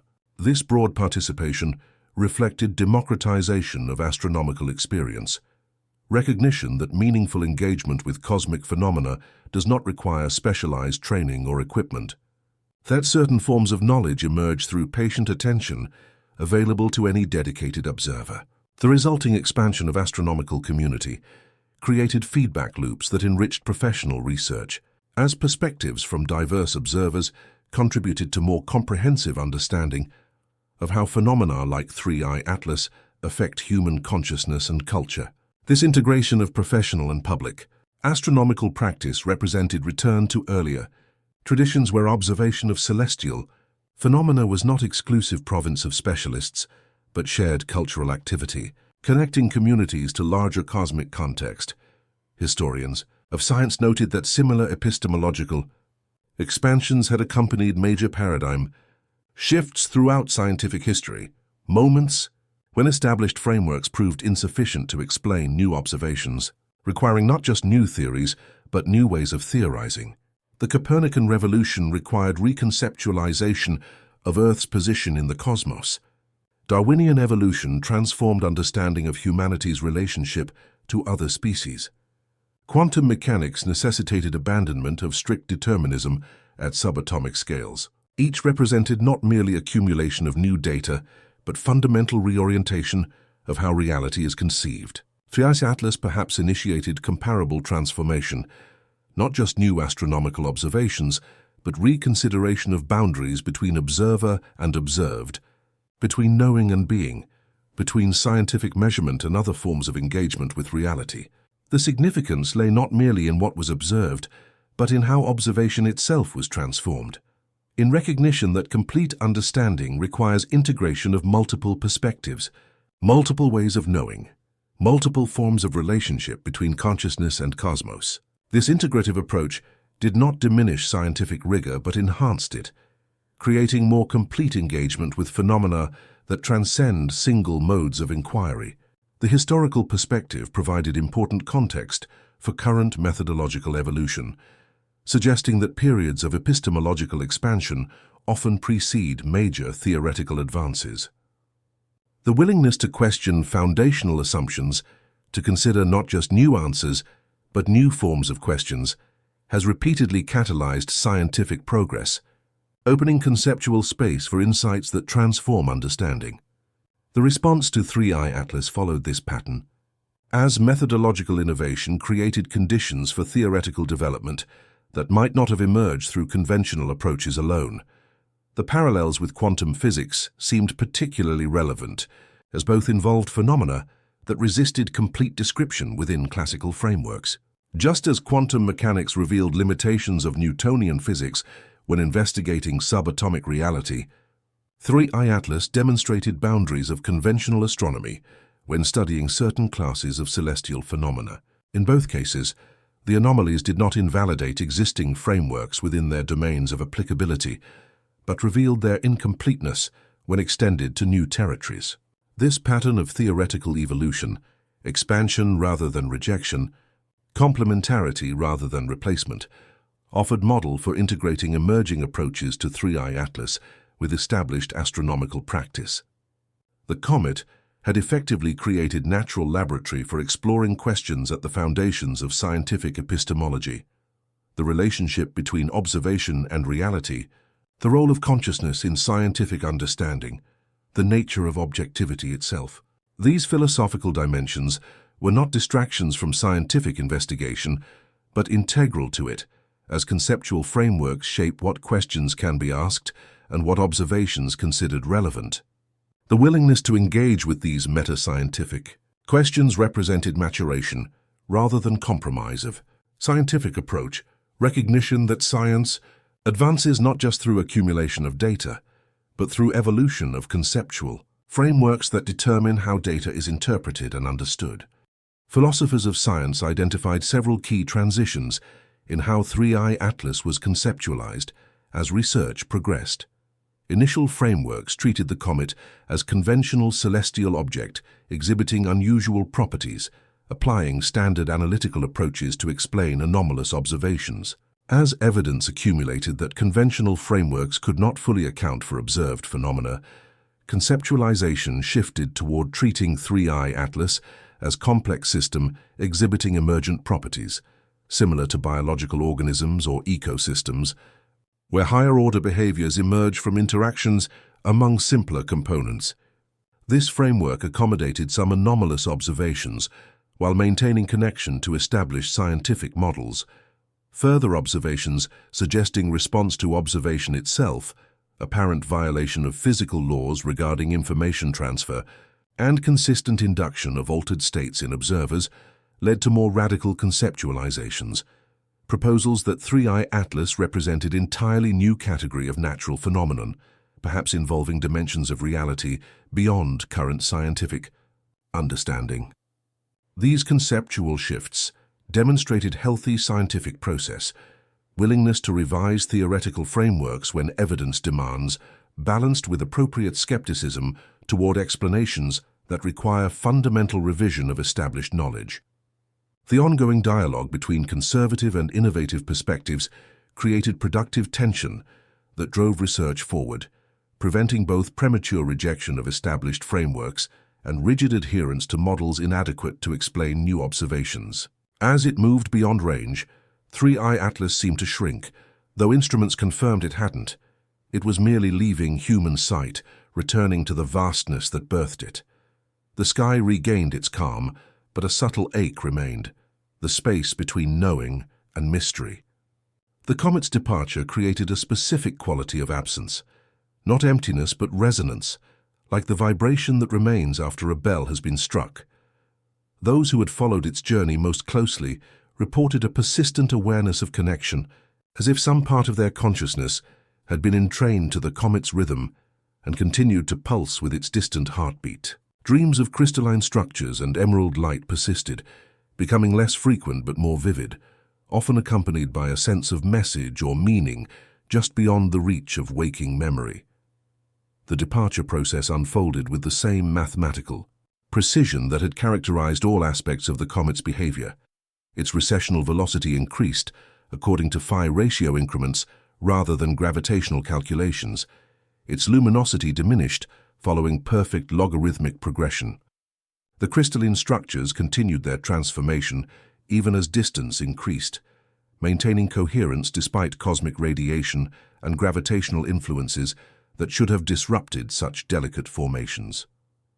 Telescopic observation revealed ongoing evolution of patterns across the comet's surface, emergence of new geometric configurations, propagation of wave-like structures through crystalline matrices, periodic emissions of luminous material that formed expanding spheres of perfect symmetry. These observations confirmed that 3i Atlas was not merely passive object responding to environmental conditions, but active system following internal principles, whether natural processes beyond current understanding or product of intentional design remained unanswerable question that transformed depending on how it was approached. The dreams reported by those who had observed the comet most intensely became subject of systematic study. Research teams at several sleep laboratories documented consistent patterns among subjects who had no direct contact with each other, suggesting genuine phenomenon rather than coincidental similarities. The dream content typically involved immersion in crystalline environments of impossible geometry, sensation of communication without language, experiences of consciousness freed from typical spatial and temporal constraints. Subjects reported that these dreams carried emotional resonance distinct from ordinary dream experiences, sense of profound recognition, of contact with something both utterly alien and deeply familiar, of participating in communication that operated through resonance rather than symbolic exchange. Neurological monitoring during these experiences showed distinctive patterns of brain activity, unusual coherence between typically separate neural networks, activation of regions associated with both logical processing and emotional integration, frequencies of oscillation that matched the 7-hour rhythm observed in the comet's emissions. These correlations suggested more than psychological curiosity, possible mechanism through which 3i Atlas influenced human consciousness through means beyond conventional sensory channels. The implications were both fascinating and disturbing, challenging fundamental assumptions about boundaries between physical systems and about mechanisms of information transfer across astronomical distances. The departure followed the same mathematical precision that had characterized all aspects of the comet's behavior. It began receding from Earth exactly 7 months after its closest approach, its velocity increasing according to the Fibonacci sequence rather than gravitational calculations. This continued defiance of expected orbital mechanics suggested either extraordinary coincidence or operation according to principles beyond current physics.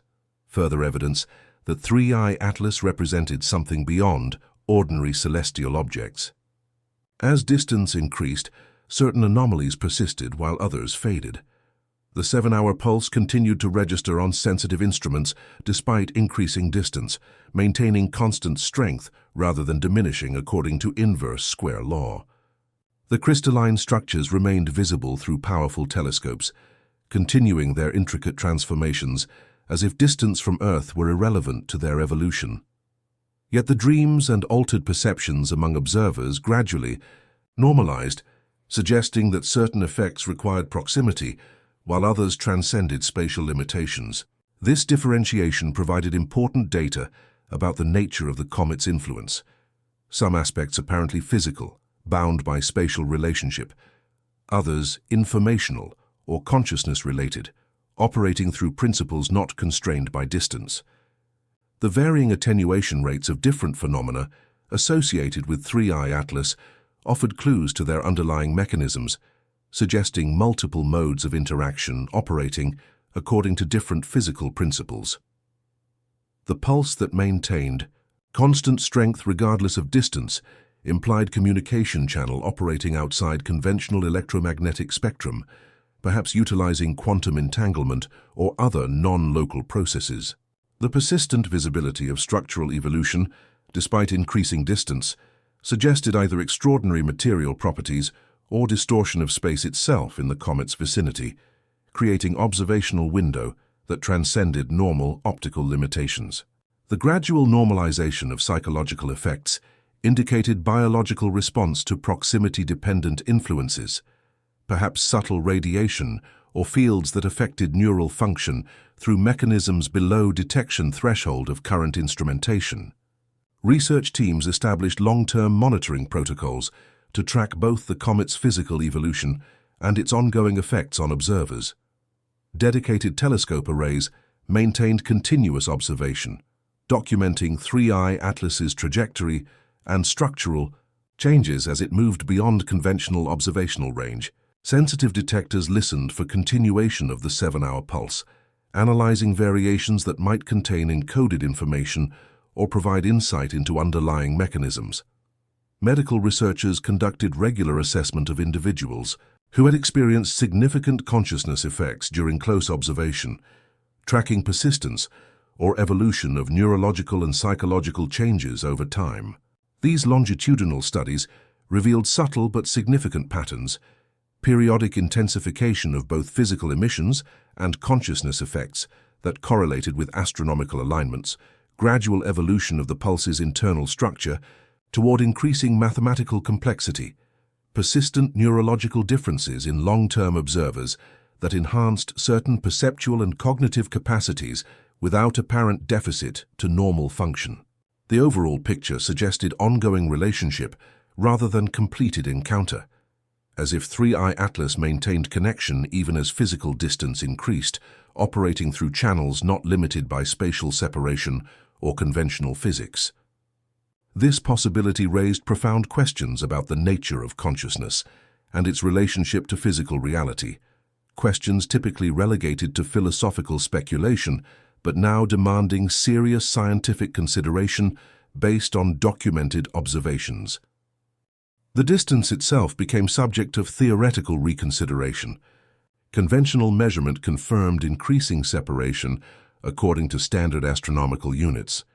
Yet certain phenomena associated with the comet showed no correlation with physical distance, maintaining constant relationship to Earth-based observers despite spatial separation.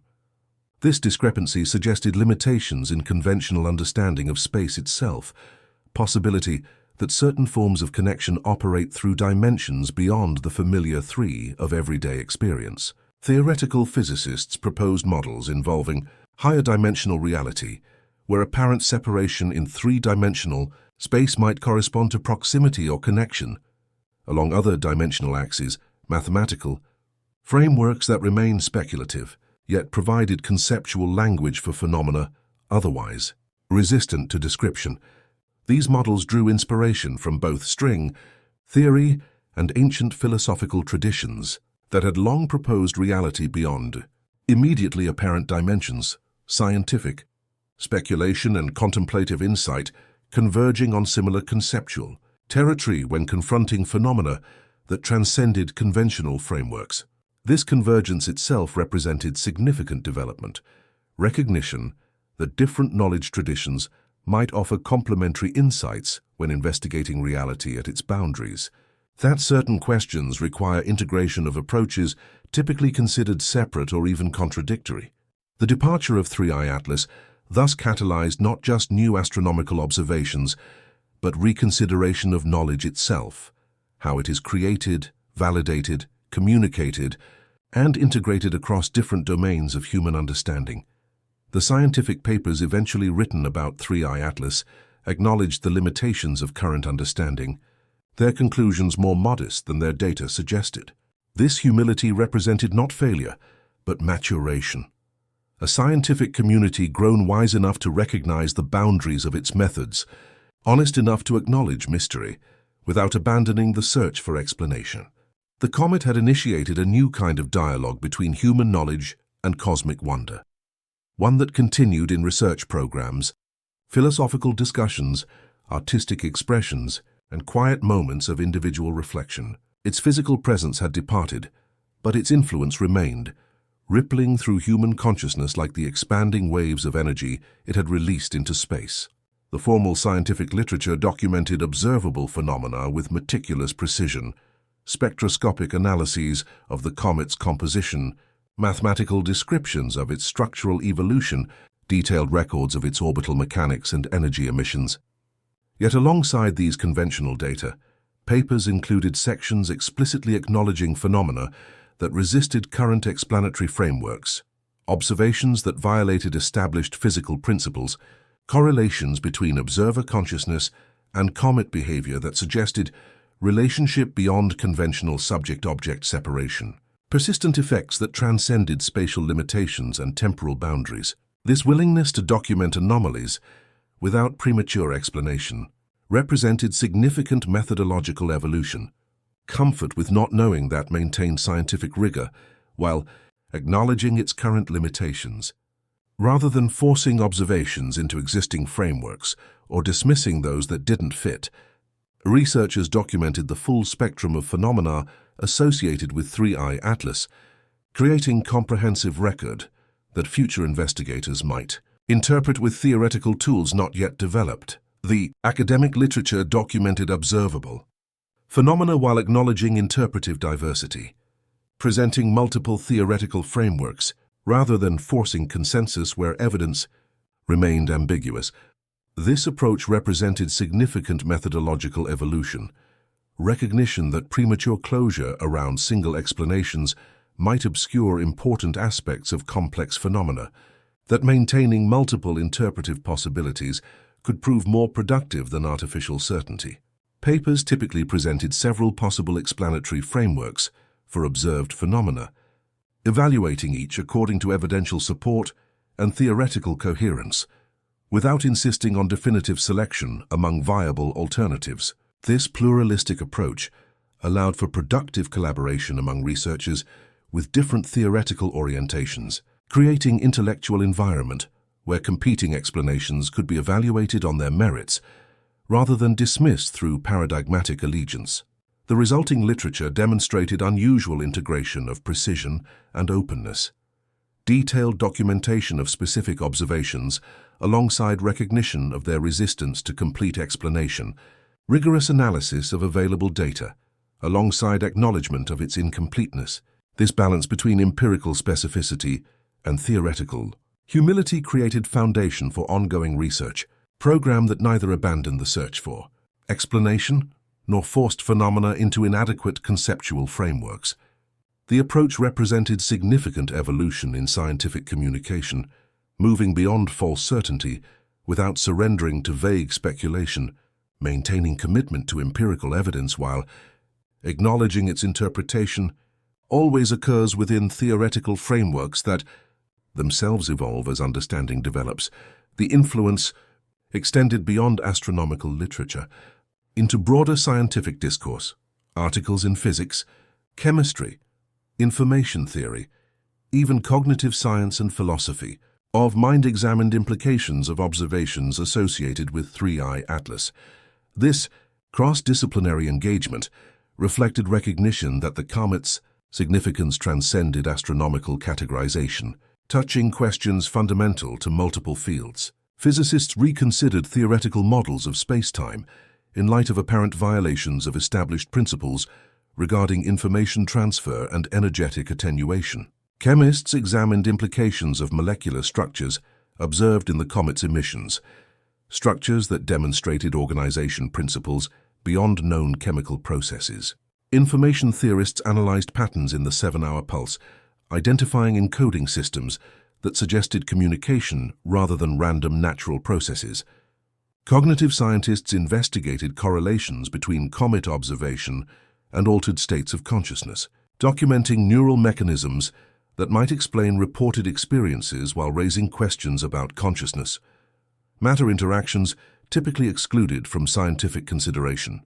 This cross-disciplinary fertilization created intellectual ecosystem where insights from different fields informed each other, where specialists brought diverse methodological tools and conceptual frameworks to shared questions, where boundaries between traditionally separate domains became permeable, without losing distinctive contributions of each perspective. The resulting discourse demonstrated science at its most dynamic, not fixed body of established knowledge, but evolving conversation between multiple approaches to understanding, each offering partial insight into phenomena, too complex for single perspective. Comprehension. Perhaps most significant was the emergence of new research, programs specifically designed to investigate phenomena at disciplinary boundaries, institutes, and collaborations focused on consciousness-cosmos interactions, on information transfer across different substrates, on mathematical patterns that appear across widely different phenomena. These initiatives represented institutional recognition that certain questions require integrative approaches beyond traditional disciplinary frameworks, that the most significant discoveries might emerge from spaces between established fields rather than within their secure centers.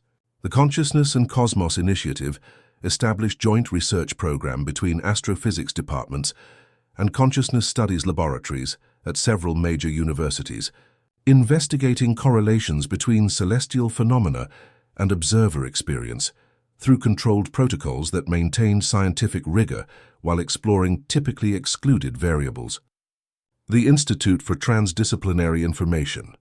Science developed methodologies for analyzing information, patterns across radically different systems, from cosmological emissions to biological processes to consciousness states, identifying underlying mathematical similarities that suggested deeper organizing principles common to seemingly unrelated phenomena. The Mathematical Foundations of Emergence Collaborative brought together specialists from physics, biology, computer science, and systems theory to investigate how complex organization emerges from simpler components across different scales and substrates, from quantum systems to cosmic structures. These and similar initiatives represented not rejection of disciplinary expertise, but its integration into more comprehensive approaches, recognition that certain questions transcend traditional boundaries, requiring multiple perspectives and methodologies for adequate investigation. The institutional support for such integrative research, from universities, funding agencies, and scientific publications, demonstrated shift in scientific culture toward greater epistemological pluralism, greater comfort with methodological diversity, greater recognition that reality itself may be more complex than any single framework can fully capture. Long after it was gone, a faint glow lingered in the dark, not from the comet, but from within the hearts of those who had watched it. 3I Atlas had expanded more than itself. It had stretched the boundaries of wonder, and in that soft eternal distance, the universe whispered one quiet truth. Perhaps growth is not explosion, but revelation. This insight settled into collective understanding, not as conclusion but as beginning, a foundation for new ways of seeing, new approaches to knowledge, new relationships between humanity and cosmos. The comet had revealed not just itself but ourselves, showing us the limits and possibilities of perception, the beauty of not knowing, the infinity contained in patient attention. The afterglow manifested in cultural expressions across disciplines, scientific papers certainly, but also poetry, music, visual art, philosophical inquiry, contemplative practice. These diverse responses represented not fragmentation, but integration, recognition that complete understanding requires multiple modes of engagement, that certain experiences speak simultaneously to intellect, emotion, aesthetic sense, and spiritual longing. The phenomenon had catalyzed not just new knowledge, but new ways of knowing, approaches that value integration over separation, relationship over detachment, mystery alongside measurement. These methodological innovations emerged not in opposition to scientific rigor, but as its natural evolution, recognition that complex phenomena require complex engagement, that complete understanding involves not just explanation, but participation. The lingering influence appeared in unexpected contexts, in the language researchers used to describe their work, in the questions they considered worth investigating, in the methodologies they employed across diverse fields. Astronomers spoke more readily of beauty alongside measurement, of meaning alongside mechanism. Physicists incorporated consciousness as variable in certain experimental designs, rather than excluding it as irrelevant artifact. Biologists reconsidered boundaries between living and non-living systems, between organization and purpose, between structure and function. These subtle shifts represented not abandonment of scientific principles, but their evolution, expansion of what questions science might legitimately ask, what phenomena it might appropriately investigate, what forms of knowing it might productively incorporate. The cultural impact extended well beyond scientific community into broader social consciousness. Artists who had closely followed the comet's journey created works that attempted to capture not just its visual appearance but its experiential dimensions, paintings that employed unusual materials to create structural depth beyond conventional perspective, musical compositions that utilized the 7-hour rhythm and mathematical patterns observed in the comet's pulse, immersive installations that combined multiple sensory modalities to evoke the altered perception reported by observers. These works represented not mere illustration of scientific observation, but complementary approach to understanding, accessing through aesthetic means dimensions of experience that elude conventional measurement or description. Literary responses emerged across genres, poetry that employed both scientific precision and emotional resonance to capture the comet's paradoxical nature, fiction that explored implications of consciousness, cosmos interactions through narrative thought experiments, philosophical essays that examined how 3I Atlas challenged foundational assumptions about reality and knowledge. These diverse cultural expressions created an ecosystem of understanding where scientific observation, artistic insight, philosophical analysis, and contemplative experience informed and enriched each other, demonstrating integrated approach to phenomena that transcend single mode of comprehension. The resulting cultural conversation represented unusual integration of precision and wonder, of analytical clarity and emotional depth, of rational inquiry and aesthetic appreciation, qualities typically separated in modern discourse reunited through engagement with phenomenon that demanded their integration. Perhaps the most significant legacy was subtle shift in relationship to the unknown, movement from fear toward fascination, from need to control toward willingness to witness, from premature certainty toward comfort with ambiguity. The comet had demonstrated that not knowing can be fertile ground for discovery. That mystery is not absence of knowledge, but presence of possibility. That certain truths emerge only when we abandon insistence on fitting experience into existing categories. This epistemological humility represented not retreat from understanding, but its advancement, recognition that growth occurs at boundaries between known and unknown. That significant discovery requires willingness to engage with phenomena that challenge current frameworks rather than limiting inquiry to questions answerable within existing paradigms. The attitude manifested in both professional research and public engagement with science, increased comfort with provisional understanding, with multiple interpretive frameworks, with questions that remain open rather than conclusively answered. Scientific communication shifted subtly from presentation of established facts toward sharing of ongoing inquiry, inviting audience participation in wonder rather than passive reception of information, acknowledging limitations of current understanding without diminishing confidence in scientific process. This approach created more authentic relationship between scientific community and broader public, one based on shared curiosity rather than hierarchical transmission of knowledge, on mutual engagement with mystery, rather than division between those who know and those who listen. The resulting conversations demonstrated unusual integration of intellectual rigor and genuine wonder, of critical thinking and openness to possibility, of commitment to evidence and comfort with uncertainty. The philosophical implications extended to fundamental questions about humanity's relationship with cosmos, our place within larger reality, our capacity to understand universe that includes us as participants rather than merely external observers. The traditional scientific paradigm had emphasized separation between observer and observed, positioning human consciousness outside the systems it studies. 3i Atlas challenged this framework through phenomena that suggested mutual influence, observable effects of consciousness on observed systems, impacts of observed phenomena on consciousness itself.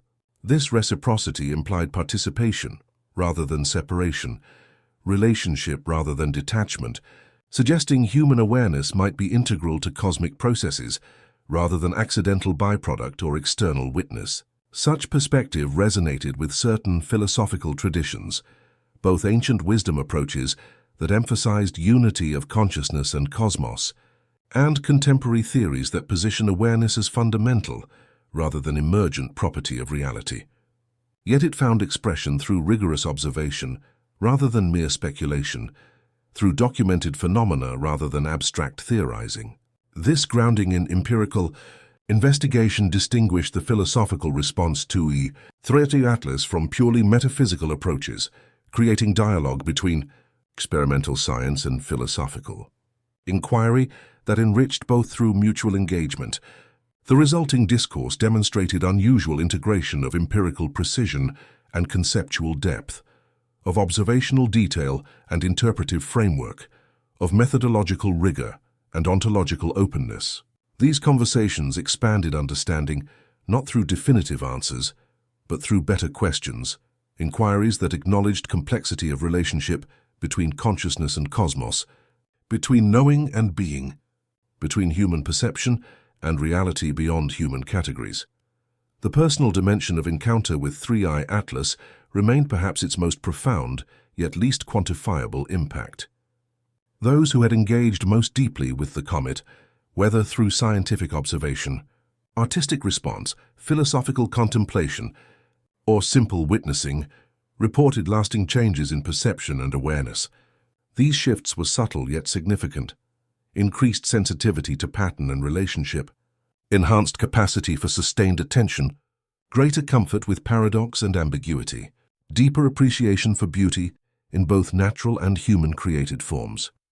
The experiences suggested not temporary alteration but genuine development, expansion of perceptual and cognitive capacities through engagement with phenomenon that demanded new forms of attention and understanding. Neuroscientific research documented some physiological correlates of these reported changes: increased connectivity between brain networks, typically operating separately, enhanced neural efficiency in certain attentional tasks, measurable differences in sensory processing that correlated with subjective reports of heightened perception. Yet the full dimensions of this impact transcended current measurement capabilities, involving qualitative shifts in awareness that instrumentation could detect but not fully characterize. The personal transformations represented perhaps the most significant, yet least quantifiable legacy of encounter with 3i Atlas: changes in individual consciousness that rippled outward through social networks, professional disciplines, cultural expressions, and institutional structures. These shifts occurred not through dramatic conversion, but through subtle recalibration, adjustments in attention and understanding that gradually transformed relationship with reality itself.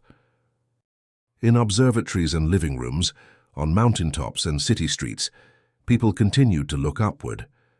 The night sky had always been there, its mysteries always present, but now they saw it with new awareness, not just as object of study, but as mirror and teacher, as ancient home and future destination. Three Eyes Atlas had reminded us that we too are travelers, moving through space and time on our own mysterious journey. In its silent passage, the comet had spoken a truth older than words, that we are not separate from the cosmos we observe, but part of its ongoing awakening. And in that recognition lies our most profound growth, not outward expansion, but inward revelation. The shift was subtle yet profound, less a change in what people saw than in how they saw, less new information than new relationship with what was already known.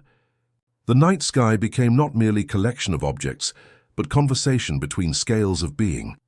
Molecules to planets, to stars to galaxies, all participating in the same fundamental processes, all expressing the same underlying principles. Human consciousness, in this perspective, appears not as separate observer, but as particular expression of universal capacity for awareness. The cosmos come to local recognition of itself. Matter evolved to the point of wondering about its own origins and purpose. This recognition carries both humility and dignity, awareness of our small place in vast cosmos, alongside appreciation for the extraordinary improbability of consciousness emerging from matter, of universe evolving systems capable of contemplating their own existence. The reorientation affected how people engaged with their immediate environment, as well as distant cosmos, increased attention to pattern and relationship in daily experience, greater awareness of interconnection between seemingly separate phenomena, deeper appreciation for complexity and beauty in both natural and constructed worlds. Subtle shifts in perception translated into changes in action, greater care in relationship with natural systems, increased recognition of consequences across scales of time and space, enhanced capacity for long-term thinking and planning. These behavioral changes emerged not through moral injunction, but through altered perception, different actions following naturally from different ways of seeing and understanding reality. The amateur astronomy community experienced particular renaissance. In the years following 3I Atlas's passage, telescope sales reached unprecedented levels. Astronomy clubs reported membership increases across demographic categories typically underrepresented in scientific engagement. Citizen science initiatives attracted thousands of participants in collaborative observation projects. This broad engagement created distributed observation network that complemented professional astronomy, providing coverage impossible for institutional observatories alone, documenting transient phenomena that might otherwise go unrecorded, contributing vast quantities of observational data to scientific databases. More significant than the quantity of observation was its quality, the patient attention participants brought to their watching, the willingness to engage with phenomena beyond immediate explanation, the integration of precision and wonder that characterized their approach. Many reported experiences similar to those documented during 3I Atlas's passage, altered states of awareness during prolonged observation, recognition of patterns invisible to casual glance, sense of connection that transcended conventional subject-object separation. These experiences were discussed not as mystical aberrations, but as natural dimensions of dedicated astronomical practice, aspects of human relationship with cosmos accessible through sustained attention regardless of technical training or theoretical background. The resulting community demonstrated unusual integration of scientific precision and experiential depth, of technical skill and contemplative awareness, of individual practice and collaborative engagement. This integration represented return to astronomical traditions that preceded modern specialization, approaches that recognized skywatching as simultaneously scientific, philosophical and spiritual practice that valued both measurement and meaning, both calculation and contemplation. Professional observatories developed programs explicitly designed to integrate multiple approaches to astronomical phenomena, technical measurement alongside sustained contemplation, quantitative analysis alongside qualitative description, individual expertise alongside collective wisdom.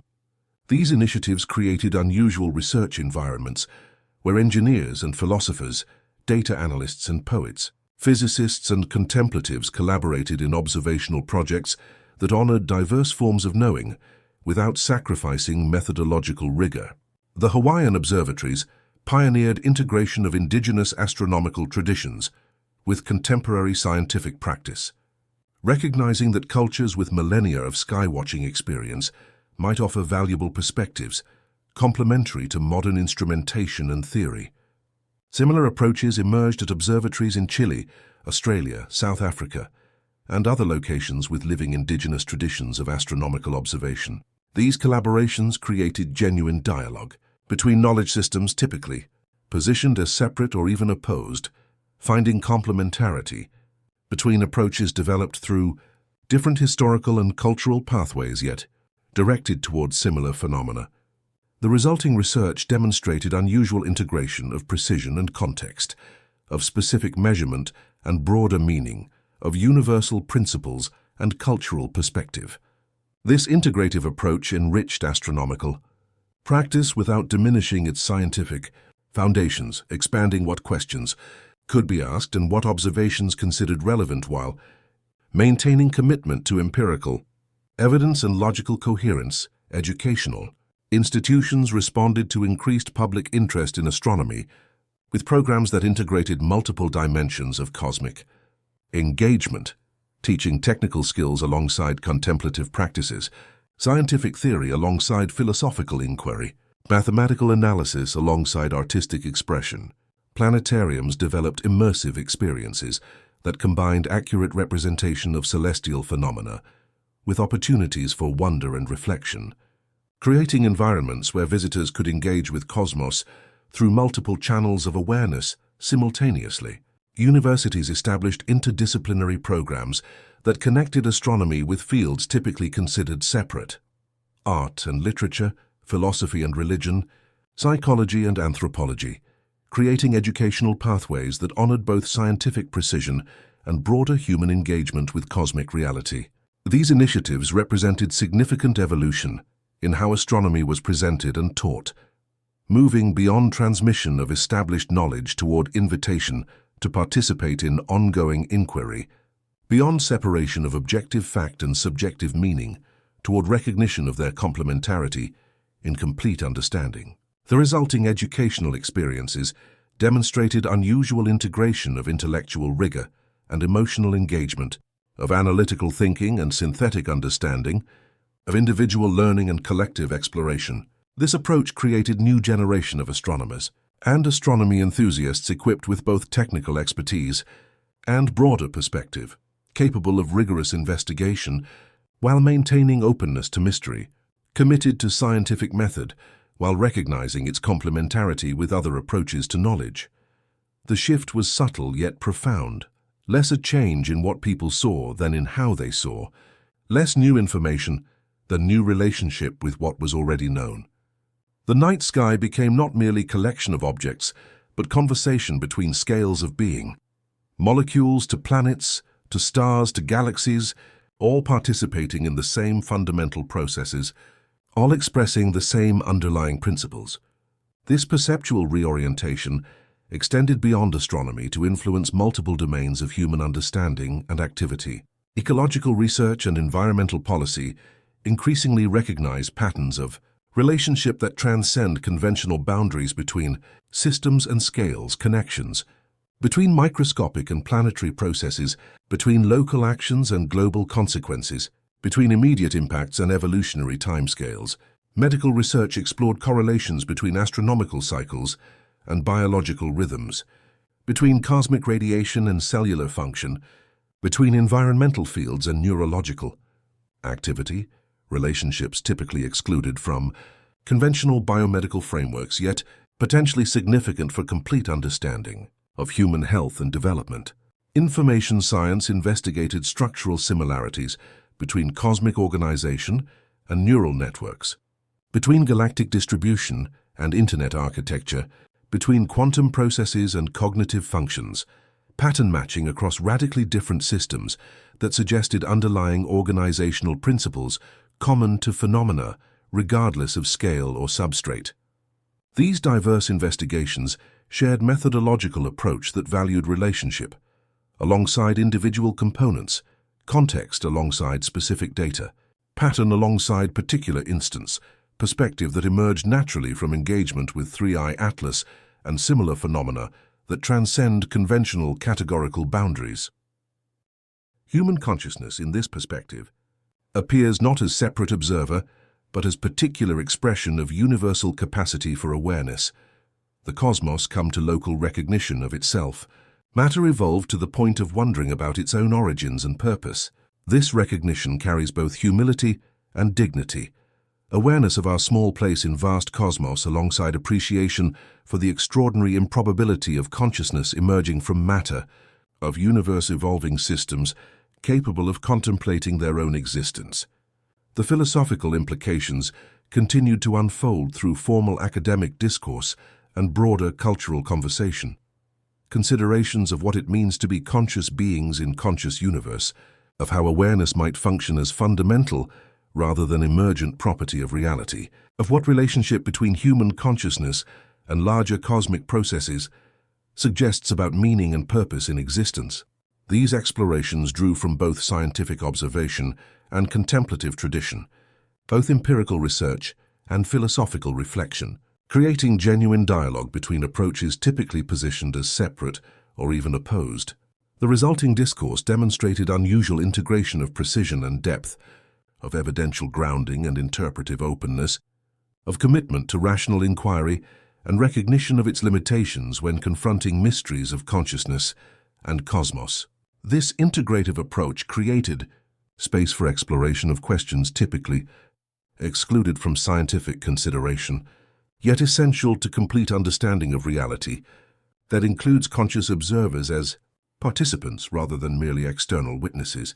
The spiritual and religious dimensions of cosmic engagement found new expression through traditions that integrated scientific understanding with contemplative insight, approaches that honored both empirical observation and experiential depth, both mathematical precision and meaningful interpretation, both physical mechanism and conscious purpose. These integrative spiritualities drew inspiration from both contemporary science and ancient wisdom, finding complementarity between different pathways to understanding cosmos and humanity's place within it. They represented not rejection of scientific knowledge, but its incorporation into more comprehensive approach that acknowledged dimensions of experience beyond material measurement while remaining consistent with empirical observation. Communities formed around shared practice of integrative cosmology, groups that gathered for both astronomical observation and contemplative reflection, both scientific education and meaningful ritual, both intellectual understanding and emotional connection. These gatherings created unusual social spaces where diverse perspectives engaged in genuine dialogue, where scientists and contemplatives, artists and engineers, philosophers and practitioners found common ground in shared wonder at cosmic reality that transcends any single approach to understanding. The resulting conversations demonstrated unusual integration of intellectual rigor and spiritual depth, of critical thinking and open receptivity, of individual insight and collective wisdom. This integration represented not compromise but evolution, recognition. First, complete engagement with cosmos requires multiple dimensions of human capacity, working in harmony rather than opposition. Atlas had demonstrated not just extraordinary astronomical phenomena, but the equal wonder of consciousness, capable of recognizing significance, of awareness that can be moved by beauty and mystery, of intelligence that reaches always beyond current understanding toward greater relationship with reality. The comet and its observers formed single system of mutual revelation, cosmos disclosed through attentive consciousness, consciousness expanded through cosmic encounter. This reciprocal relationship continued to unfold through ongoing research programs, educational initiatives, cultural expressions, and individual practices that maintained the quality of attention catalyzed by 3i Atlas's passage. The astronomical community developed observational protocols specifically designed to investigate phenomena at the boundaries of current understanding, approaches that integrated multiple observational modalities that maintained openness to anomalous data without sacrificing methodological rigor, that acknowledged subjective dimensions of observation while ensuring intersubjective verification. These methods created research environment where significance and meaning were considered relevant variables alongside physical measurement, where beauty and pattern were recognized as potential guides to understanding rather than mere subjective overlay, where observer-observed relationship was incorporated into experimental design rather than treated as contamination to be eliminated. The resulting science demonstrated unusual integration of precision and openness, of methodological consistency and conceptual innovation, of respect for established knowledge and willingness to transcend its limitations when evidence demands.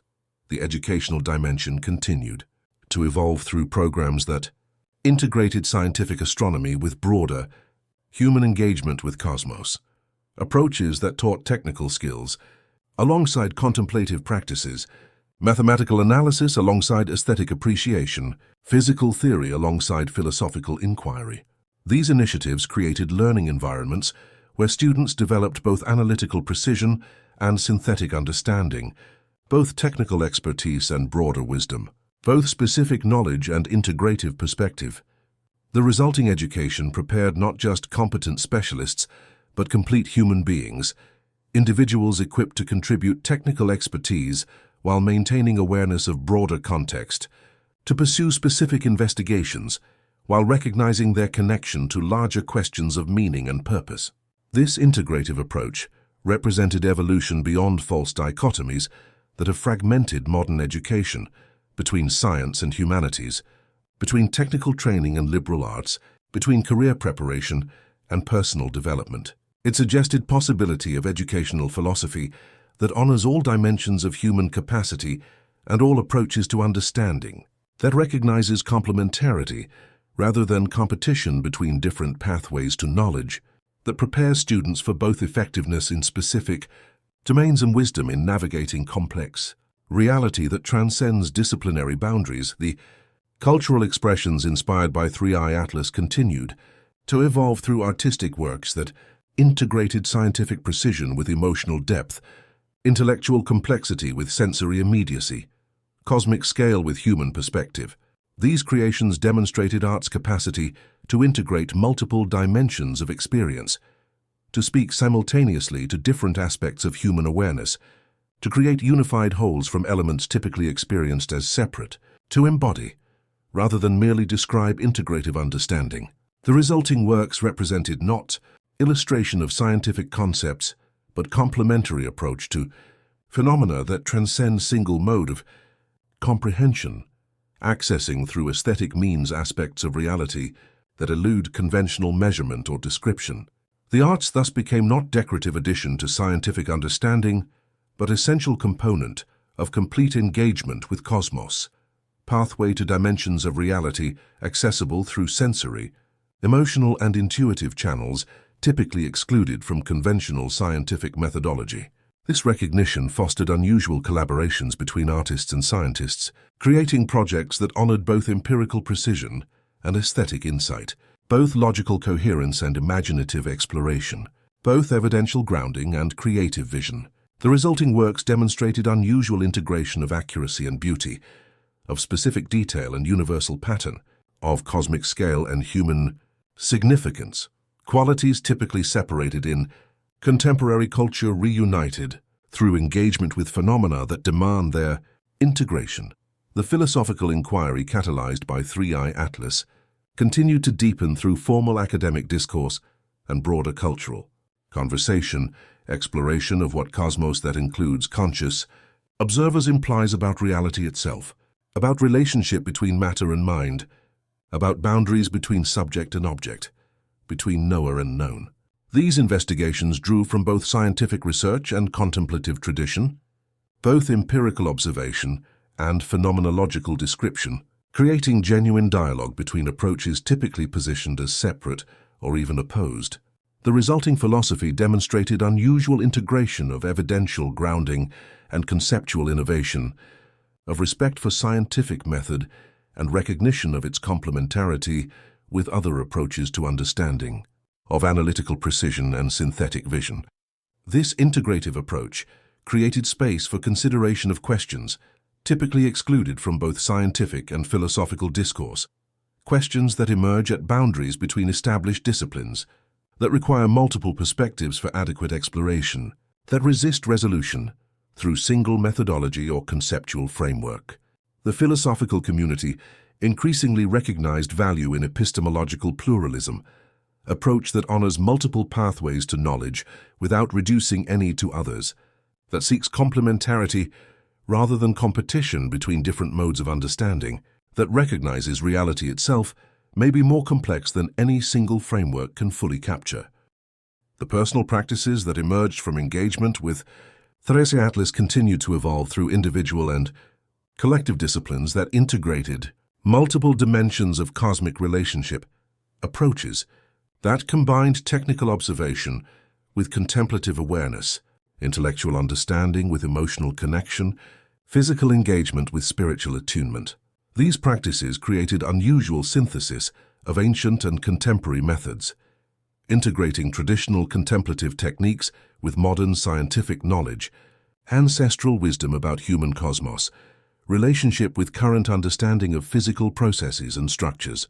The resulting disciplines demonstrated unusual balance between precision and openness, between focused attention and expansive awareness, between specific perception and holistic understanding. They represented not rejection of scientific approach, but its complementarity with other dimensions of human capacity, recognition that complete engagement with cosmos requires integration of all aspects of awareness rather than privileging any single mode of perception or understanding.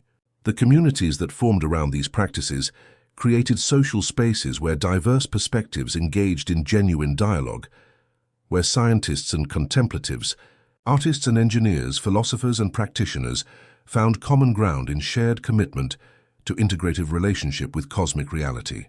These gatherings demonstrated unusual quality of communication, conversations characterized by both intellectual rigor and heartfelt openness, both critical thinking and receptive listening, both individual contribution and collective wisdom. They suggested possibility of social discourse beyond typical polarizations of contemporary culture, approach to communication that values complementarity rather than competition between different perspectives, that seeks integration rather than domination, that recognizes each viewpoint offers partial insight into reality, too complex for single framework comprehension. Perhaps we are not meant to solve the universe, but to be solved by it, transformed by wonder into the very consciousness through which the cosmos comes to know itself. This recognition carries both profound humility and extraordinary dignity. Awareness that we are simultaneously infinitesimal within vast cosmos and essential to its meaning. That our consciousness represents both tiny fraction of reality and unique capacity through which reality recognizes itself. The paradox suggests approach to existence beyond both cosmic insignificance and human exceptionalism perspective, that honors both our smallness within infinite universe and our significance as beings capable of witnessing and wondering, of questioning and contemplating, of recognizing beauty and meaning in existence that transcends full understanding.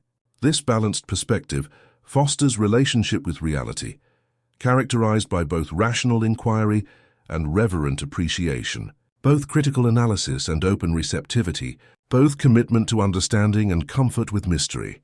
It suggests way of being that integrates all human capacities, intellectual and emotional, physical and spiritual, individual and collective, in comprehensive engagement with cosmos that includes us as participants rather than merely external observers. The ongoing influence of 3i Atlas manifests through this integration, through approaches to knowledge that honor both precision and wonder, through cultural expressions that embody both accuracy and beauty, through educational practices that develop both technical skill and wisdom, through social structures that value both individual contribution and collective harmony. These integrative approaches represent not compromise but evolution, recognition that complete engagement with reality requires wholeness of response. That fragmentation of human capacities serves neither effective understanding nor meaningful existence. The future implications continue to unfold through research, programs investigating boundaries between established categories, through educational initiatives that integrate typically separated domains, through cultural expressions that embody complementarity rather than competition between different modes of understanding, through social structures that foster genuine dialogue across diverse perspectives.